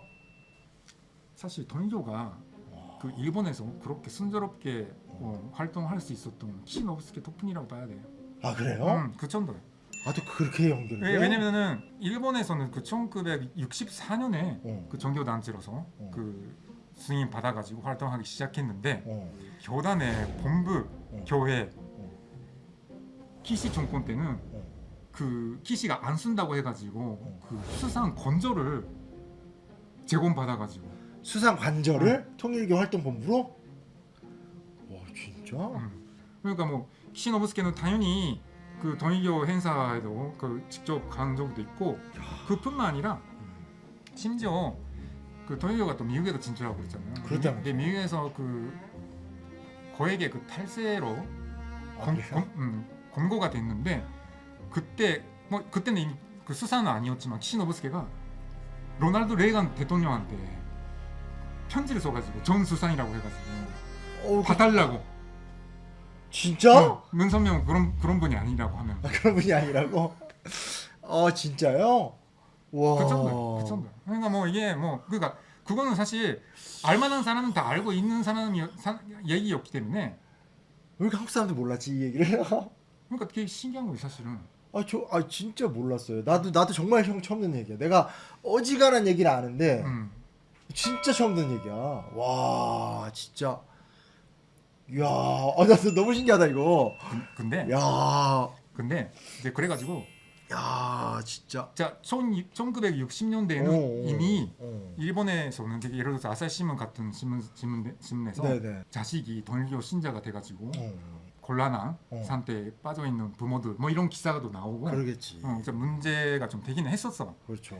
그리고 내가 좀 1990년대 일본에서 대학교에 들어갔는데 그때는 대학교 입시를 보러 가잖아요. 그러면 신입생한테 대학 당국이 뭐라고 하는 그 동아리는 실제는 그 동일교 단체이기 때문에 그러니까 조심하라. 이렇게 여기저기 붙어 있는 정도. 그러니까 계속 이름을 바꾸고 대학교 내 보통 많은 경우에 특히 좀 지방에서 뭣도 모르고 신입생으로 들어간 사람들이 많이 하죠. 세계 평화를 같이 생각하자. 이거 예쁜 누나가 와가지고 그렇게 해가지고 야 이번도 똑같구나. 우리나라도 그런데. 하여튼 그런 일이 굉장히 많았기 때문에 그게 문제가 좀 많았고. 우리 때는 JMS. 근데 하여튼 근데 자 그러니까 자민당하고 동일교의 관계는 굉장히 역사가 깊은 것이지만 이 얘기가 너무 길어지니까 최근의 얘기만 할게. 왜냐면 옛날하고 이루어졌던 얘기하고 최근의 얘기하고는 좀 다른 좀 성격이 있거든. 또 뭐가 좀 바뀐 거야? 뭐가 바뀐 거야. 근데 그게 2000년대에 돼가지고 동일교가 주로 사기 금전 문제로 문제가 많이 됐어. 그게 뭐냐면 자 뭔가 이제 항아리 같은 하여튼 뭐 이런 도자기 같은 거라든가 이런 걸 팔면서 여기 도자기가 있네. 하여튼 그런 거 그런 걸 가지고 주워온 거예요. 근데 하여튼 있잖아요. 그러니까 이거를 사면 조상들이 천국에 갈 수가 있다. 그 종교의 말기적 증상인데 그거 면죄부야 면죄부. 하여튼 뭐 그런 식으로 해가지고 엄청나게 고액으로 파는 거야. 그래가지고 그 피해 그 사례가 뭐 엄청난 숫자가 되니까 이게 문제가 된 거야. 그래가지고 실제로 뭐 적발도 돼가지고 그때 굉장히 동일교가 크게 그 타격을 받았을 거야. 그러니까 결국 이런 거야. 공산주의가 위협이었을 시기에는 일본의 보스 정치인들이 도움이 되니까 끌어안아주는데 그런데 공산주의가 약해지니까 전제 가치가 없으니까 그러면은 활용 가치가 떨어지는 거야. 그러니까 근데 그래가지고 공산 세력이 약해지니까 우리 말을 듣는 정치인이 없어졌다. 그러니까 정치인한테 좀 더 좋은 관계를 맺을 수 있게끔 적극적으로 뭔가를 해야 되겠다. 그렇게 생각을 하게 된 거야.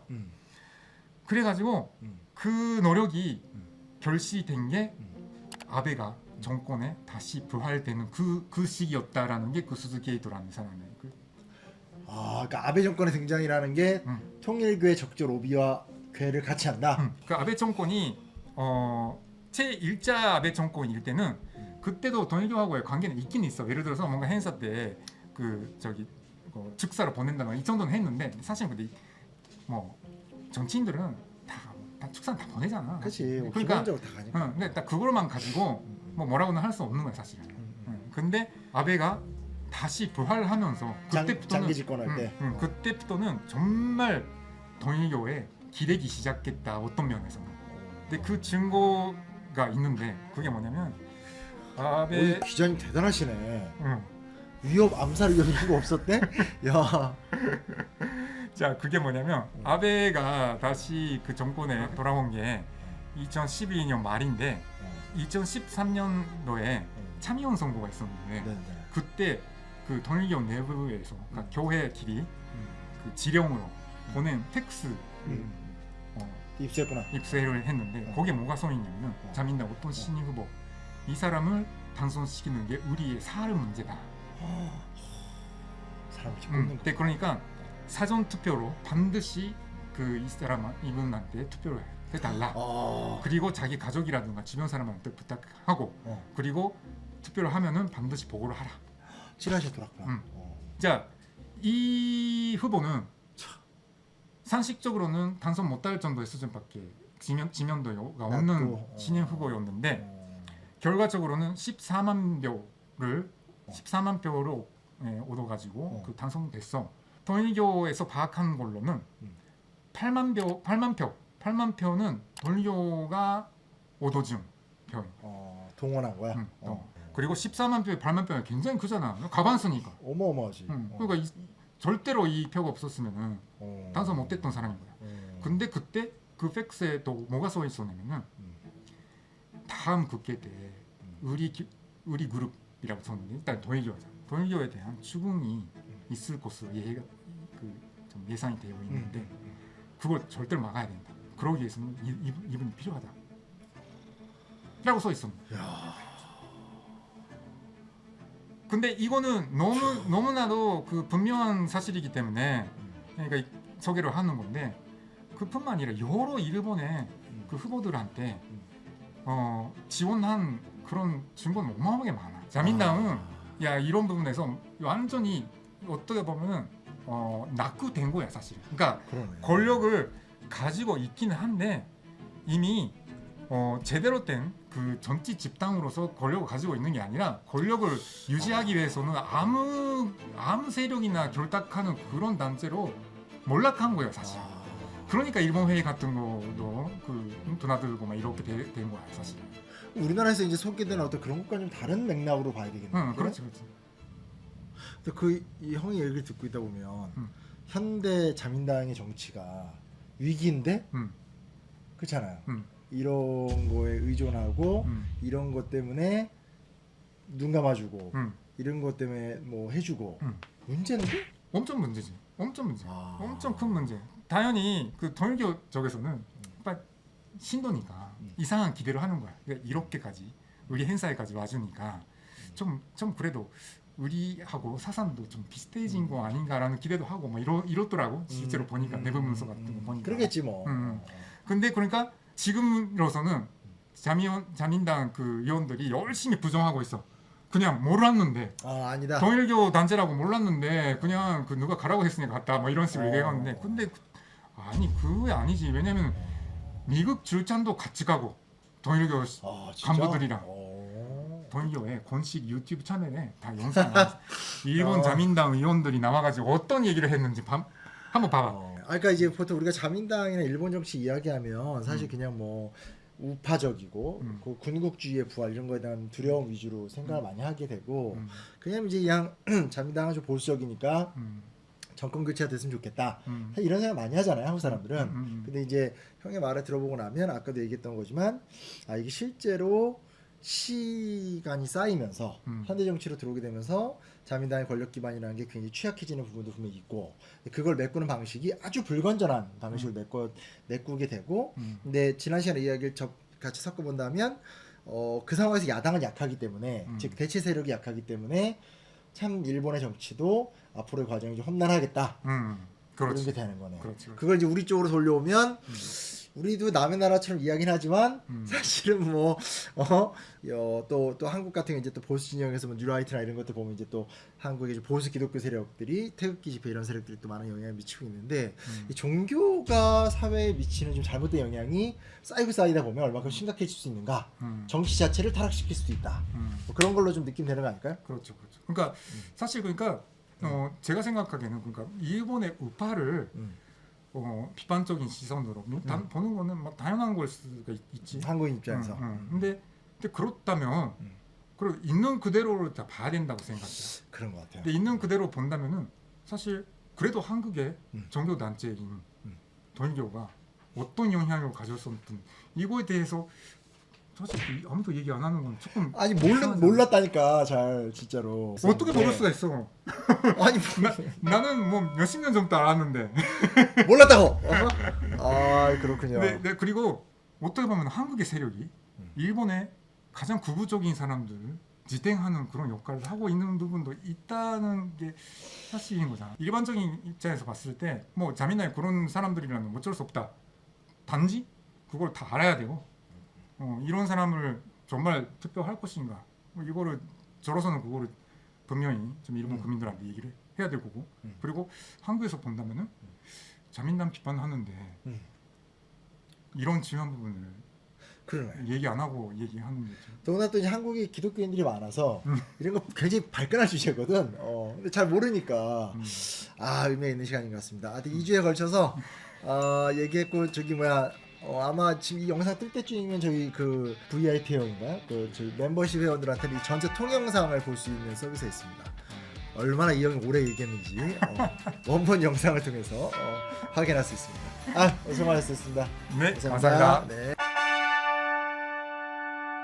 안녕하세요, 심용환입니다. 그동안 좀 뜸했죠? MC 심용환. 제가 정말 이렇게 좋아하고 존경하는 전문가들과의 소통을 별로 못했는데 그러던 찰나에 일본에서 좀 급변들이 많아서 요시타카 백희 선생님 나오셨습니다. 선생님 안녕하세요. 네, 안녕하세요. 뭐 요즘 어떻게 지냈습니까? 그 앞으로의 그 미래 예측, 자민당 망한다. 새로운 뭐 그분이 이제 총리가 된다. 오, 얼추 맞히셨어요. 그렇지. 뭐 그때 말한 대로 되지 않았어? 정확히 맞췄지. 일단 그러니까 이시바라는 사람이 그 당시만 해도 그 비주류였잖아. 돌교 문제라든가 여러 가지 온갖 여러 가지 문제가 많아가지고 자민당에서 네, 그 아베 색깔을 얻는 사람이 돼야 될 상황이었고 네, 그래서 이시바가 됐잖아요. 근데 아무튼 그때 그 얘기도 했었잖아요. 그러니까 자민당이 네, 네. 선거에서 지위 가능성이 높기 때문에 오. 그래서 다른 세력하고 같이 해야 될 것 같은 그래, 상황도 맞아, 생길 맞아. 거다 막 그렇게 했는데 일단 그 과반수를 음. 차지하지 못했고 공명당까지 포함해도 맞아요. 어디하고 같이 하느냐 이 문제였는데 파트너. 예, 그때 그러니까 유신회 같은 데가 되면은 좀 곤란하다 막 이런 얘기를 했었는데 맞아. 적어도 유신회는 이번에 안 됐어요? 안 됐어요. 근데 어디가 그러면 성공했냐 그 선거 때 국민민주당이라는 국민민주당? 음. 입헌민주당 아니에요? 입헌민주당은 좌파라고까지는 할 수 없지만 어쨌든 중도에서 약간 좌측까지 네네. 중도 좌파. 그런 정당이었는데 그 안에서는 저 약간 우쪽에 속하는 사람들이 입헌민주당 출입파하고는 같이 못하겠다. 가장 큰 이유가 공산당하고의 협력관계. 입헌민주당과 공산당과의 협력관계. 네, 그러니까 입헌민주당 안에서도 사실은 당원이 왔다 갔다 하는데 네네. 선거에 이기기 위해서는 네네. 그러니까 소선거구제이기 때문에 좀 중요 같은 경우는 그러면 그 후보자가 그 표가 분산되면 당연히 이길 수 없잖아요. 근데 그러니까 예를 들어서 비례는 뭐 공산당에 투표하는데 그 자기 선거구에는 그 공산당 후보자가 없으면 그러면 입헌민주당 뭐 찍고 막 이런 식으로 당 차원에서 그렇게 합의가 되면 그러면 충분히 해볼 만한. 근데 왜냐면 사실 그 자민당의 득표율은 그렇게 높지가 않아요.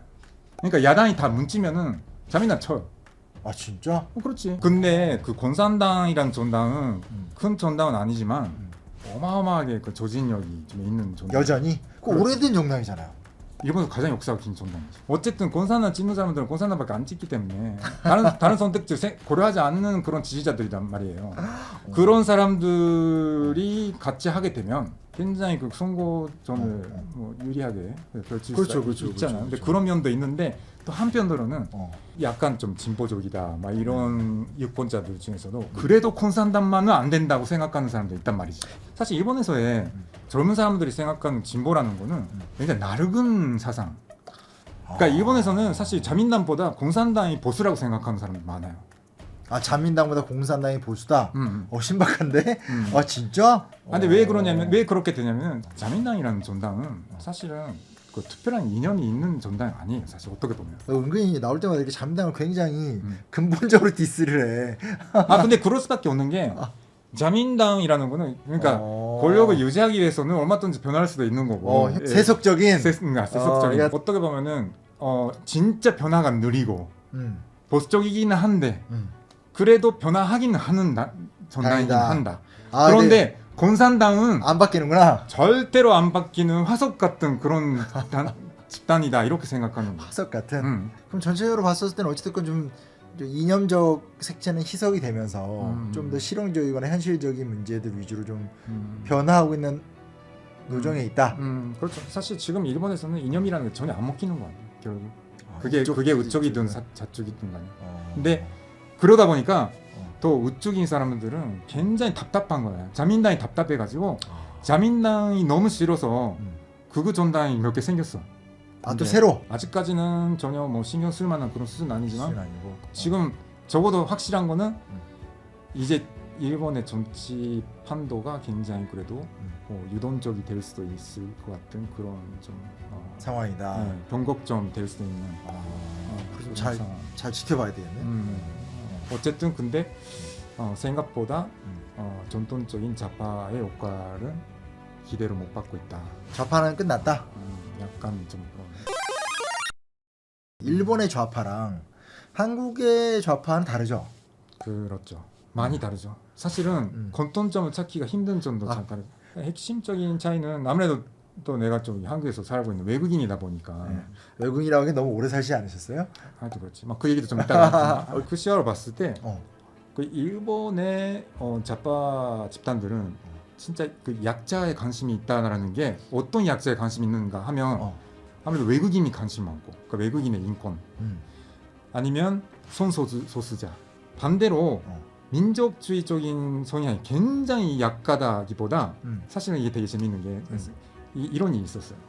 하여튼 어떤 정치인이 민족이 어쩌고 저쩌고라는 얘기를 했던 걸 가지고 그 정보 프로그램 같은 거에 좀 알려진 그 소설가가 나와가지고 하는 얘기인데 아니 민족이라는 그런 있지도 않은 개념을 가지고 얘기한다는 게 말이 되냐? 정치인의 자질 자체가 없다. 막 이렇게 얘기를 해도 일본의 자파들은 그렇지 민족이라는 거는 뭐 그거는 환상이야. 그런 거는 뭐 헛소리지라고 생각하는 게 일본의 자파예요 사실. 민족이라는 거는 그 일본에서는 그 극우가 사용하는 용어 그런 거를 없애기 위해서는 일단 민족이라는 개념이 있으면 안 된다. 뭐 이런 정도의 약간 좀 과격한 생각일 수도 있는데 하여튼 그게 일본에서는 자파 안에서는 굉장히 좀 흔한 생각이라고 일반적인 생각이고 일본에서 그 일본의 자파를 싫어하는 일본의 우파들 중에 또 한국에도 관심 많은 사람들은 일본의 자파들 이렇게 공격해요. 아니, 한국 자파를 보니까 굉장히 민족주의적인 건데 엄청 강하죠. 네, 근데 전형적인 자파의 의선주의다.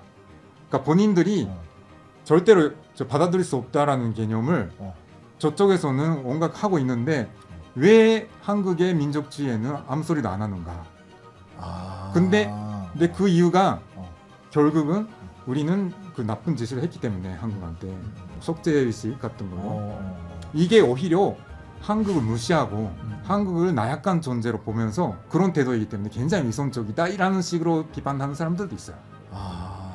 그러니까 한국에서의 어떤 진보 좌파의 정체성은 사실 민족이 되게 중요하고 그 민족의 민주화나 어떤 민족의 구성원인 국민 시민들을 위한 어떤 정책 뭐 이런 게 굉장히 우리한테는 중요한 건데 일본의 좌파는 사실은 자라온 길도 달랐고 그 교집합이 있었다라는 건 사실 어떻게 보면 이제 과거에 대한 미안함 또 자기네 나라보다 후진국에 대한 연민 사실 그렇게 강했는데 그게 깨지면서 일본에 있었던 좌파 중에 상당수가 또 이렇게 확 돌아서기도 하고 혹은 이제 전반적으로 이제 뭐 너무 거리가 먼 게 느껴지기도 하고 이렇다는 얘기인 거죠. 그렇죠. 자, 방송에 좀 나가면은 자 당연히 이게 내가 일본 사람이니까 나가는 거잖아 사실. 그게 크죠 솔직히. 그러면 좀 명절 같은 거를 저희 그 방송국에서 준비해 준단 말이야. 근데 거기에 일장기가 붙어 있는 경우가 있어. 근데 이게 나는 사실 일장기 굉장히 싫어하거든. 그렇게 천황 문제라고 얘기하시는. 근데 이 얘기는 일본인한테 하면 굉장히 그 현역한 사람으로 좀 생각을 하기 때문에 당연히 상대방이 예를 들어서 뭐 그 저기 학교 저기 다른 일본 선생님하고 모임에서 어쩌다가 저는 그 천황제 반대예요. 극좌네요. 그다음부터 연락이 안 하게 됐어요. 천황제라는 게 국가의 존립에 있어서 중요한 역할을 하고 있다는 걸 알고 있기 때문에 너무나도 그게 국가의 한계를 가져오는 그런 시스템이라고 생각하기 때문에 그래서 그게 없어졌으면 좋겠다고 생각하는데 절대로 그게 없어질 일은 없어. 괜히 내가 또 얘기했다가 사람한테 뭐 이렇게 갑자기 뭐 얘기를 가지고 눈치를 나한테 보면 어떻게 해? 하여튼 막 그런 일이 좀 자주 있는데 근데 그런 약간의 좀 복잡한 마음을 가지고 나는 여태까지 평생 동안 한 번도 일장기를 어딘가에 달아보거나 이런 일은 없어요. 그래서 한국인들한테 오히려 태극기라는 게 되게 어떻게 보면 이제 압박의 도구기도 하고 또 영광스럽다 느끼는 도구도 되는데 일본에서는 그런 문화가 없는 거예요? 그러니까 이게 그 세대 차이가 있어. 아마 나 정도 이제 50대가 됐는데 이 나이대가 그게 마지막일 수도 있다는 생각 들어요. 그런 복잡한 감정 가지고 있는 게 나는 그 기억이 되게 생생한데 초등학교 2학년 때 가족 다 같이 아버지가 차 몰고 어디인가 가고 있었는데 그때 좀 심심하니까 그 가방 안에 학교에 그 음악 교과서가 들어있어. 음악 교과서에 맨 뒤에다가 일본의 그 국가 있잖아. 기미가 처음부터 거기 나와 있는 노래를 다 부르면서 뒷좌석에서 마지막까지 오니까 기미가요를 불렀던 것 같아. 그랬더니 아버지가 엄청나게 화내가지고 아니 무슨 그런 노래를 아. 그거 학교에서 가르치냐고. 학교에서 그 뜻도 모르는 애한테 그런 거 가르치고 막 이거 엄청. 근데 문제는 제 아버지도 학교 선생님. 그때 학교는 그 일본에서는 그 일교조라고 하고 일교조 유명하죠, 그렇죠. 사실 일본의 진보 운동을 이끌었던 그렇죠. 곳이잖아요. 예. 일교조의 그 영향이 굉장히 좀 강했던 맞아, 시기에 그때 맞아. 내가 어렸을 때가 그 이후로 나는 한 번도 그 노래 부른 적이 없어. 그러니까 일본에서는 일단 일장기라든가 기미가요 같은 거는 스포츠 경기. 스포츠 경기는 그 국가 국기를 빼놓을 수가 없는 거잖아요. 그리고 뭐 올림픽 규칙이기도 하고 그렇죠. 사실은 그것 때문에 사람들이 그런 감정이 좀 완화돼 가지고 이제는 좀 거부감이 없는 사람들이 대부분 된 거라고 생각하는데 그러니까 아랫세대들은 개인이 자기 스스로 일장기를 가지고 있거나 뭐 붙이거나 막 이런 거는 이상한 행동이에요 사실. 특히 지금 20대 정도가 되면은 전혀 아무 좀 거부감 없이 이거 그냥 일본의 국기지 정도로 생각할 수도 있고, 근데 아니 이렇게나 우기르기를 싫어하는 한국인이 어떻게 이렇게 나한테 물어보지도 않고 여기 이름 옆에다가 일장기 붙일 수가 있을까? 왜냐면 한국 사람 이게 처음에는 굉장히 충격적이었어요. 사실 이제 일본 진보에서는 이제 일장기 반대 운동. 왜냐면 과거 제국주의 때도 일장기였으니까 한국인들이 그걸 몰라. 그리고 오직 우기르기만이 이제 그거라고 생각을 하니까 아마 그런 오해가 있는 것 같은데. 특히 그러니까 일본에서는 자 일장기를 많이 흔든다. 이거는 그 신년 기념 그 행사에 천황이 나타났을 때 이런 특정 행사. 근데 이 특정 행사는 가는 사람들도 막 굉장히 보수적인 사람들밖에 안 가는 거기 때문에 이런 거 말고는 없거든. 그러니까 일장이 단 하나만 있으면 되는 거고 두 개, 세 개 있는 것 자체가 굉장히 혐오스러워 사실. 사실 아시아의 진정한 좌파의 나라야 일본은. 네, 그래가지고 이런 부분이 철저히 아나키즘적인 거잖아. 철저해. 그래가지고 이 얘기는 맨날 듣는 얘기인데 일본에서 그 저희 신문사라든가 언론사에 그 기자들이 와가지고 가끔 도와줄 때가 있으니까 만나잖아요. 근데 한국에서는 이렇게 태극기가 여기저기 많이 이거 일본의 좌파들 보면은 다 기절하겠네요. 진짜 이거 내가 되게 평소에 하고 싶었던 얘기인데 형을 거쳐서 하는구나. 아니 그러니까 우리나라는 프로야구 보러 가도 그 야구 경기 전에도 뭐 극기는 아니더라도 애국가 막 부르고 그리고 막 노래 잘하는 가수들이 한 번쯤은 방송에서 막 생목으로 이렇게 음악 안 넣고 하잖아. 사실 이게 다 국가주의적인 거잖아요. 그게 오히려 일본에서 더 거부감이 있구나. 엄청 거부감이 있어요. 그러면 형, 제가 궁금한 게 있습니다.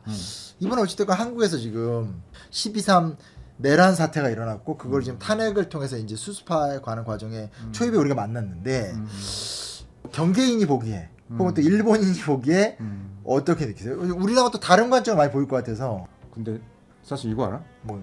그러니까 한국 사람들이 맨날 나한테 뭐 이거 알아? 모르지 내가 어떻게 알아? 한국 사람들이 그 오래 한국에 살고 있는 그 외국인한테 네. 뭐 몇 년 사셨어요? 저 지금 26년이에요. 그렇게 얘기하면 한국 사람 다 되셨네요. 이렇게 얘기하잖아요. 나는 근데 요즘은 그 질문 받으면은 또 다르게 좀 생각되는데 나는 어떻게 보면 내가 한국인이라고 생각하고 있어 평소에. 근데 그 개념은 그러니까 내 머릿속에는 대한민국이라는 이 국가하고 연결돼 있는 이 사회, 이 사회 구성원으로서의 한국인이 하고 그러니까 민족하고의 한국인하고 또 구분이 돼 있어 내 머릿속에는. 나는 일본 걱정 별로 안 하거든. 아니, 왜냐면 유튜브에 뭐 우리가 일본이 이겼다, 일본 그거 망한다, 뭐 이런 콘텐츠 꽤 많이 있잖아. 난리죠, 난리. 근데 사실은 이게 일본인으로서 뭔가 좀 모욕감 느끼나 이런 거 전혀 없거든. 근데 오히려 그게 걱정이 돼. 다른 나라를 비하하거나 이런 그렇죠. 이런 게 되게 되면은 이게 그때 시작이에요. 그러니까 일본에서도 혐한이라는 게 일본의 전반적인 근력이 약화돼가지고 그러니까 문화력이든 뭐든 간에 그게 세대 때니까 그런 게 나타나는 거거든. 네, 하여튼 그러니까 그렇기 때문에 그런 얘기가 나타나기 시작하면은 한국인으로서 걱정이 되는 거지. 야 이러면 안 된다. 그럼 왜냐면 야 물론 일본이 굉장히 가치도 많고 문제도 많은데 그거를 지금 얘기할 수 있는 상황이 한국이 그런가? 과연 그런가? 하면 사실 좀 그렇지는 않잖아요. 한국의 앞날에 대한 걱정은 저는 한국인만큼이나 하고 있어요. 그 얘기는 결국 그거예요. 한국이 정말 잘 됐으면 좋겠다는 마음이 전혀 한국인 못지않게 나는 가지고 있고 그 마음은 사실 일본에 대해서 사실 별로 없어. 근데 그러면은 그게 한국인이지 그러면. 근데 그럴 수밖에 없잖아요. 근데 왜냐면 유로피안. 왜냐면 자기가 태어난 나라는 내가 선택해서 태어난 거 아니니까 그냥 우연이잖아요. 근데 이 나라는 내가 선택한 나라니까. 그러니까 나는 그러니까 일본보다 한국이 잘 되는 게 오히려 나한테는 훨씬 만족스러워. 왜냐면 내가 고른 나라니까. 내가 선택한 거니까. 이번 같은 이 사태에 대해서도 오로지 한국이 앞으로 잘 됐으면 좋겠다라는 그런 관점에서밖에 안 봐요. 그러니까 일본에서 관점은 아무래도 그럴 수밖에 없잖아. 이 나라에서 되게 큰 일이 생겼는데 이게 우리한테 미치는 영향 뭔가 이렇게 해서 되잖아. 지금 일본에서의 이 사태에 대한 관점은 하나는 그러니까 이렇게 엄청난 일이 44년 만에 엄청난 일이 생겼는데 근데 그럼에도 불구하고 시민이 그 정치에 대한 이 어마어마한 그런가 좀 책임 의식 그 시민의 힘으로 저항해가지고 이거 막아냈다. 이런 식의 시각이 꽤 있어요. 참 되게 재밌는 거는 약간 한국에 대해서 부정적인 얘기를 했었던 사람마저 이런 식으로 얘기하는 사람도 꽤 있어요. 근데 그 얘기가 뭐냐면 이것도 좀 잘 생각해봐야 하는 게 문제가 뭐냐면 다른 나라 얘기는 사실상 그냥 엔터테인먼트. 한국에서 일본에 대해서 말도 안 되는 얘기들이 많이 나오는 얘기가 그냥 무책임하게 얘기해도 상관없으니까. 맞아. 특별히 문제가 안 생기니까. 그러니까 일본에서도 그런 혐한이라든가 이런 게 되는 거 그냥 엔터테인먼트인 거야. 어차피 자기들끼리 얘기하는 건데. 근데 콘텐츠로서 군부 독재가 될 뻔했는데 그걸 막아냈다. 막 이러면 좀 드라마틱하잖아. 그런 시각도 있을 수 있고 또 하나는 결국 한국은 불안정적인 나라다. 불안정적인 나라다. 얼마든지 그러니까 북한의 위협 때문에 무너질 수도 있는 나라고. 근데 이번에 보니까 대통령이 지시하는 대로 따르지 않은 군인들 있는 거 보니까 정말 북한이 쳐들어오면은 이건 정말 망할 수도 있겠다. 다르게 해석을 하는구나. 야 이거 자국의 대통령이 국회 점령하라고 하는 것도 말 안 들어버리면 북한군 쳐들어오면 그렇게 생각하고. 그러니까 진짜 그것도 신박한데요. 근데 그래도 훨씬 재미있는 거는 지금 한국에 관심이 있는 대다수의 일본 국민들은 별로 관심 없어. 관심이 없다고? 왜냐? K-팝에 관심이 있는데 그 정치가 뭐가 있지? 근데 그러니까 예를 들어서 한일 관계 그 사이에서 여러 가지 비즈니스로 먹고 사는 사람들은 좀 걱정했어요. 그러니까 한국에서 이런 일이 생기면은 또 일본에 안 오게 된다든가 한국의 좀 대중 문화에 대한 인기가 떨어지지 않나 이런 걱정을 하는데 의외로 그거는 별로 영향을 주지 않는다. 오늘 얘기를 좀 들어보니까 한편에서 이렇게 한일 간의 교류도 많이 하지만 되게 참 표면적인 것도 있고 반대편에서는 이제 저는 오늘 형이 되게 중요한 문제 제기를 했다고 생각하는 게 국가란 믿을 만한 존재인가. 사실은 저도 되게 공감하는 게 한국 역사를 보면 한국만큼 민족과 국가를 강조하는 나라가 없지만 민족과 국가라는 이름 속에서 정말 어마어마한 국가 폭력이 벌어진 나라가 또 우리나라잖아요. 그거의 피해자가 이번에 또 생길 뻔 했고, 그래서 그런 부분에서는 좀 오늘 했던 이야기들이 진짜 가장 진보적이거나 가장 사회 변혁적인 그룹에도 우리나라에서 거의 생각은 안 하는 것 같아요. 그러니까 일본은 결국 부정해야 되는 그 역사의 가장 그 문제점이 다 민족주의나 국가주의에서 비롯된 거기 때문에 그러니까 자판은 그거를 부정하는 것부터 시작할 수밖에 없잖아요. 그러니까 한국은 독립부터 시작했으니까 꾸준히 배우고 있지만 이런 교류들 좀 중요한 것 같아요. 그래서 계속 이런 얘기를 나누면서 뭔가 얘기도 만들고 좀 이제 거칠게 규정한다라면 아나키즘적인 세계관 혹은 유럽적 세계관이 반드시 저는 어떤 형태로든지 좀 뿌리는 내려야 된다. 그게 완충제가 되고 한일 또 한중일 간의 어떤 그런 데 중요한 좀 태도가 되는 거지. 진짜 이렇게 뻣뻣한 나만 알고 남의 나라 일을 엔터테인먼트처럼 여기는 건 이제 길이 없다라는 생각을 좀 다시 한번 해보게 됐고요. 요시카타 베키 선생님의 어떤 그 경계인으로서 또 일본인으로서 또 한국인으로서의 삶에 대한 이야기니까 귀중한 성찰의 시간이 되었으면 좋겠습니다. 다음 시간에 또 만나뵙도록 하겠습니다. 수고하셨습니다. 네, 수고하셨습니다.